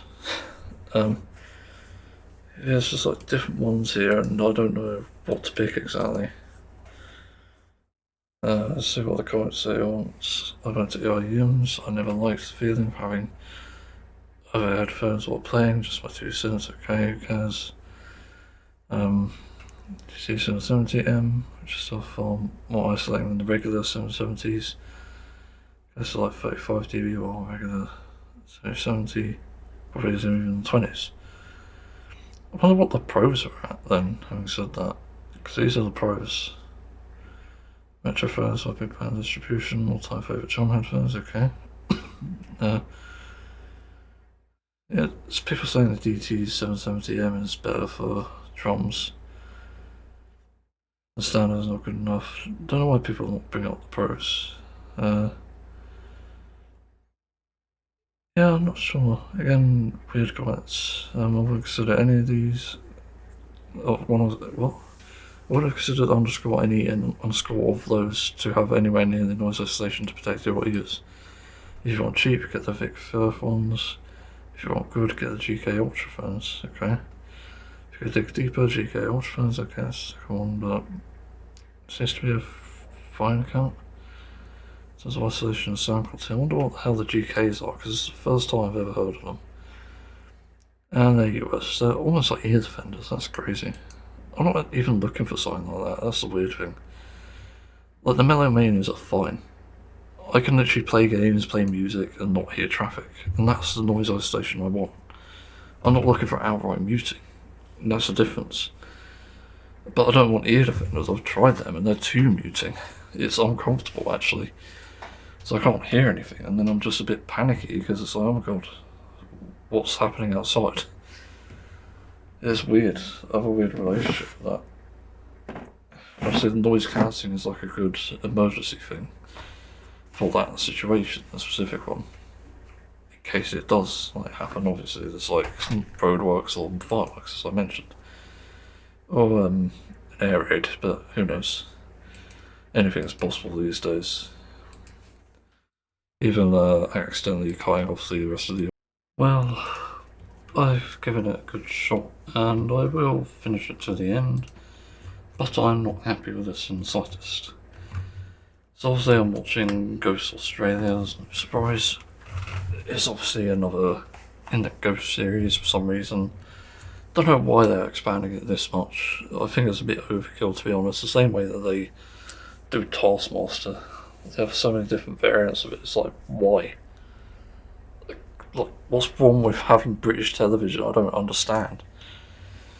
I don't know if it's like, maybe cultural things are different, obviously. Like, we probably have more fixation on tea, but then again, how many tea tasks are there? I don't know. There has to be an explanation, but I'm not finding it, obviously. But I think the reactions can be a bit varied, and I think in this case, yeah, I don't know why the fuck they bothered. I'm only up to episode 3, I've finished it, and I'm gonna do 4 next. For some reason they don't. Why doesn't it? Yeah, well, yeah, that's why. Duh.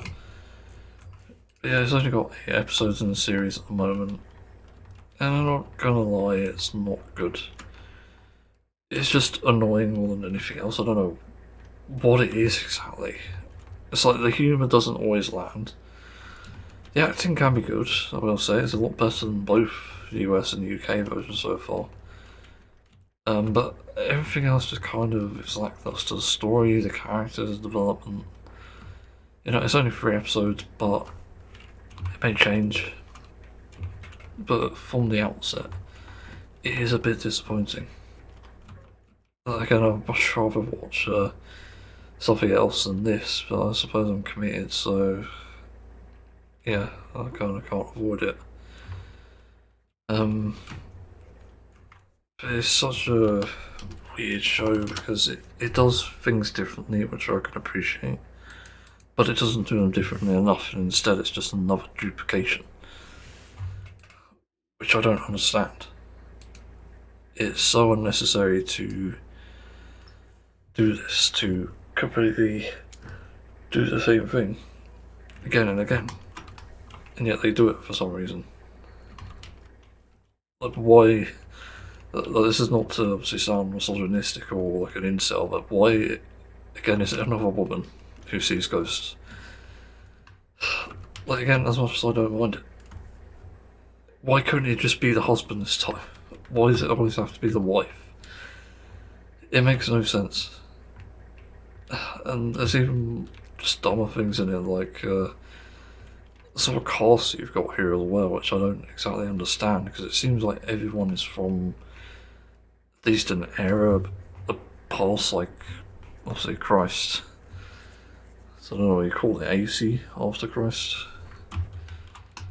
Yeah, literally every character is like that, and most of them are modern, I would say.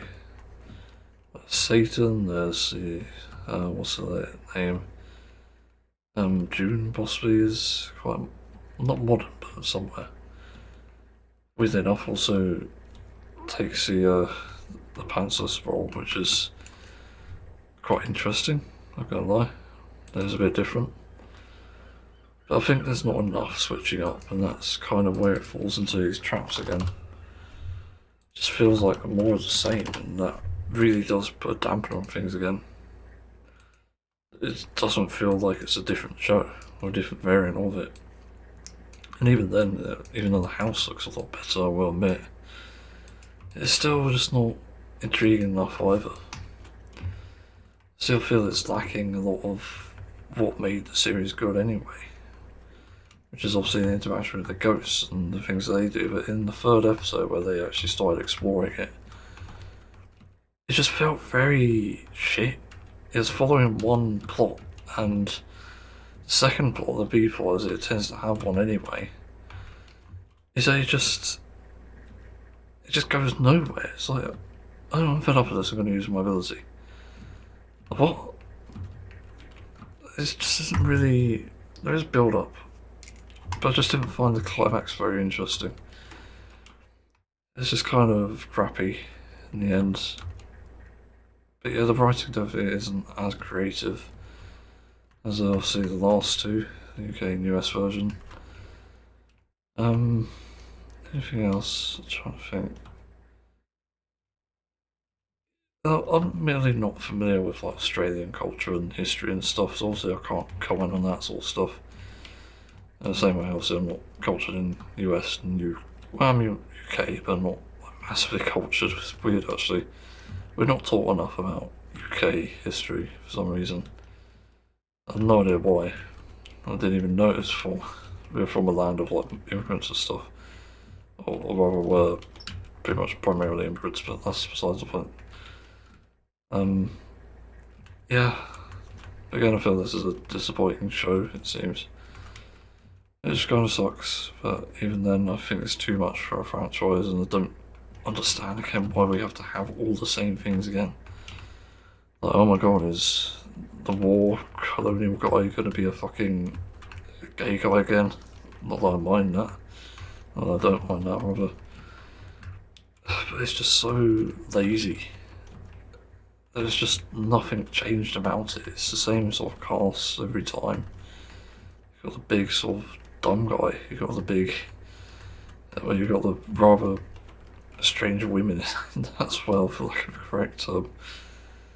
Yeah, I don't know why they keep doing it though. Genuinely makes no sense to me. It is a real missed opportunity, I think, to change things up. Again, same with the husband thing, but they could have also done something different with the ghost, and the only thing they saw that they did different here, I guess, is the abilities. There's one that can get someone drunk so far. All of them seem to do something with electricity, I think, as well, if I'm not mistaken. And there's one who can make everything really cold, which is interesting. Not obviously the most amazing sort of twist, I suppose. Or a look on things. I don't know what to call it. Yeah, so far it's looking like an avoid, but it could again change. I think if you liked Ghost US, you may not like this. It's so weird. It's not different enough again to justify it. That's really where I'm struggling. It does really feel like a big down point for me. Just another reason just to sort of not like it, I suppose. I suppose I struggle with some of the other things. This time it's actually very horny. There's a fucking ton of puns in the third episode, which is just... It's funny, but it got a bit annoying after a while. I don't seem to know when to stop a joke, which is also disappointing. Yeah, I don't know. It's just very mixed on this so far. I'm mainly heading towards like bad. Again, because of the form of things and not much difference. They say it's the same stuff here and there. Actually, yeah, they did copy it. I'll look at it, and I think they're continuing it in sort of fourth episode because the third episode didn't end it for some reason. But they're copying the US version a bit as well, which is disappointing. The US version was fine, but again, doing a like for like, it just shouldn't be allowed. And this is made by Paramount this time. Weirdly enough, they've always had different studios. What was it, PBS or CBS for the US one, and now it's Paramount. Yeah, again, super strange stuff there. I really do not understand what's going on. Again, it feels so strange that they're doing this. And we don't even need another version. There's nothing wrong with the UK version that much anyway. Well, things wrong with it, obviously. They could just re-air that. I don't understand why they need to have different versions of everything again. Again, unless it's like a proper spin-off sort of thing, like a different world. I don't know, I'm trying to think of a show that did that, maybe Evangelion, but that's like the closest one. They rebooted that, I think it's just what it is. And what was another show that did something like that? Star Trek, maybe? I don't know. Again, with so many versions, it's gonna get a bit absurd. I see people starting to sort of not like it for that reason. Because again, it's more of the same. It just fails to be a good justification for it in the end. Yeah. Again, sadly, that's what's happening. That's all I got to say on it so far, 3 episodes in, so let's move on. So there's an interesting component to my life, and this will probably be the last topic, just an FYI. This is about diet of all things, because I'm not the type to really sort of reduce my food without a good reason to. And that's specifically because it's hard to lose weight in my situation. Because I get to eat decent food, like once or twice a week, unhealthy food for that matter. And that's only like 2 meals of 21 per week. So not even like a massive amount. But at home I also do treat myself every now and then. And the problem is, it does get a bit overwhelming at times. And then I have these things that might go to waste if I don't also eat them soon. I made a stupid decision today by defrosting cheesecakes. I had no idea why I did that. I thought, oh, they're in there, I remember now. I defrost them, but that was stupid because I already have some cookies. And these cookies were made by someone else, they're amazing. Obviously vegan. But yeah, they're seriously incredible. But I don't want any of this to go to waste, so I just had... Today I've already had a cookie and then 2 cakes, because they were offered to me as well. I do say no every now and then, but I thought I'd try these, because they're new. The Og's lemon tea cakes or something? Not sure what they are, actually. I couldn't quite tell. But they're alright. They have a weird sort of aftertaste and feel, almost made me hiccup. Don't know how though. But then obviously there's the cookies, and I tried one of them and they're great. And then I had 2 more later, because I have like a bunch of them now. And I also had a bit of the cheesecake, as I said. Obviously this is a vegan cheesecake as well. But my god, it's filling, and this is obviously unhealthy, and I know that.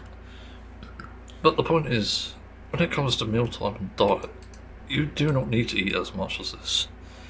And you also do not need to eat as much, well, to eat it because of dates, but that's another thing, or expiring rather. But you don't really need to eat the same amount that other people do, so it used to be a thing when I was living with my dads at least, there would be like obviously like breakfast and then lunch, and obviously there'd be tea, or I'd call it dinner, and this often came with a dessert afterwards. I don't think it was all the time, but it did most of the time. And it kind of started off this problem I started to have, where I was thinking I needed to eat something sweet after every meal because I needed to obviously rinse my mouth of the flavour and stuff. Have something pleasant there, rather than obviously like what eventually becomes dinosaur breath when you obviously eat too many savoury things. Obviously dinners, teas would usually be savoury anyway. Unless it's a Thai curry or something, but that's another thing. But yeah, that sort of normalised it. And skipping to adulthood now, I used to try and have a chocolate bar, or half a chocolate bar a day. One of those reasonably sized ones, like a shared chocolate bar almost. Well, technically it should be called one. Although I remember back in the day actually, it used to be these massive Cadbury's chocolate bars. Bought one for my girlfriend at the time. The one who tried to punch me and bully me. Yeah, that was a big regret. But her father rather was a complete cockhold, I think that's the term. Literally cock-blocked at every moment that I could have kissed my girlfriend, like great. But yeah, it's just, it made me think though, having all this chocolate, I'm getting sort of ill off it, and my teeth are not doing any better for it, however. Also, why is there someone here? It's AFK, okay. And I knew it was unhealthy. It wasn't exactly something that I was deaf to. But I just wondered how I can achieve that, because I keep getting this stuff and I keep overbuying on things. I keep buying stuff online and it's too expensive now. So how do I tackle it? How do I get past this problem and make it so that I'm not just eating stupidly unhealthy amounts of chocolate each day after every meal? And the solution turns out to be easier than I expected. Although complicated depending on the bar. You get Tony's chocolate, for example. It's a pain in the ass to break up, but you actually just need 3 blocks a day. Or 3 tiles rather, not blocks. All chocolate is a block, but tiles are tiles of the block. But yeah, you need to ration it, essentially, and depending on the size you can justify maybe a bit more. But more often than not, you don't need as much as that. If it's like a divine chocolate, for example, which I've enjoyed personally, those bars are small, that's for sure. But you can have 4 a day, and it still is like a reasonable amount. It's not like breaching your sugar intake. It's not. It's like the extra calories. It is extra calories, but it's not as bad as obviously half a chocolate bar like I used to do. And I sort of treat desserts as the same thing as, like, if I can. If these cookies would last longer, I would obviously have 1 a day. Obviously have 1 with breakfast as well, and that's 2 a day.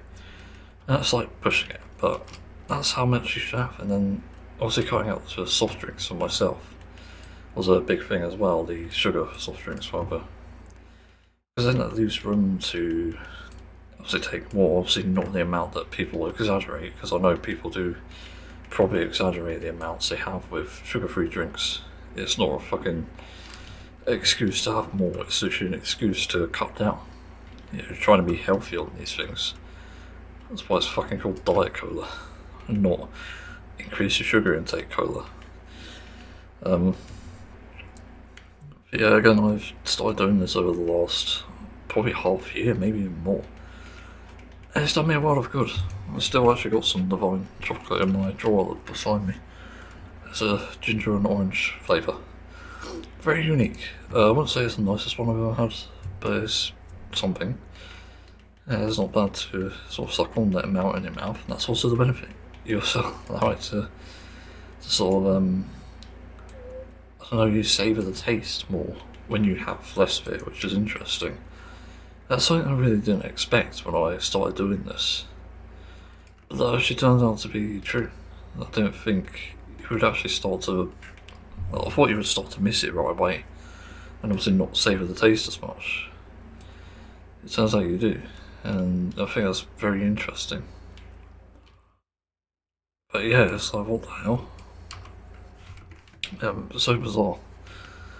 But it's honestly worth a try. I think if people are struggling with sugar addiction, or just having too many sugary things and losing their teeth, obviously, try that. Literally try rationing it out. Splitting it into like fractions and having a set amount each day. It's honestly better. Admittedly, I haven't lost weight with it, which is kind of one of the intents. But I'm fine like that. I think it's the healthier choice to do this. Honestly.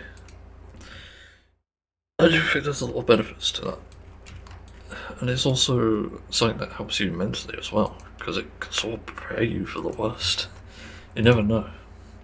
There might be a food crisis, or there currently will be, I think, where things are going. And, you might want a treat, but, when there's no food left, what do? Like, okay, you're hungry, or annoyed because there's no food left, it's too expensive, and chocolate is too expensive too. What do? Have a tile holiday. And obviously you can split that with people. That's kind of how you do it. So if you're in a life or death situation, like starvation, that's again one way you can fucking do it. And it's actually surprising how long you can last with only a little bit of energy. I remember having the colonoscopy and I was starved for about 27, 28 hours, which is insane. But you don't feel it. That's the crazy thing. You don't need to eat as much as you think. Well, obviously, let's take it with a grain of salt because I'm not an expert on dietary advice, obviously. And you don't need to do that now in our current situation.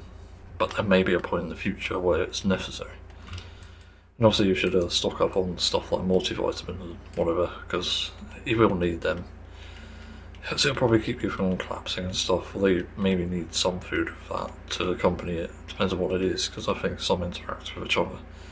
But it's a dietitian sort of thing you need to figure out. That's not my expertise. But I know that some nutrients only carry with certain types of food or other nutrient-dense foods. So, I think it's really important. So, hopefully people do take that on board as a bit of advice. It will be useful in the long run. I know that it might even save lives, you never know. And the less sugar you have as well, especially if you're under stress and under other fucking issues. Yeah, I reckon it could probably have a big impact. Anyway, I ain't really got anything else to add, so I shall move on. And actually, no, end up compost. Yeah, thanks for listening.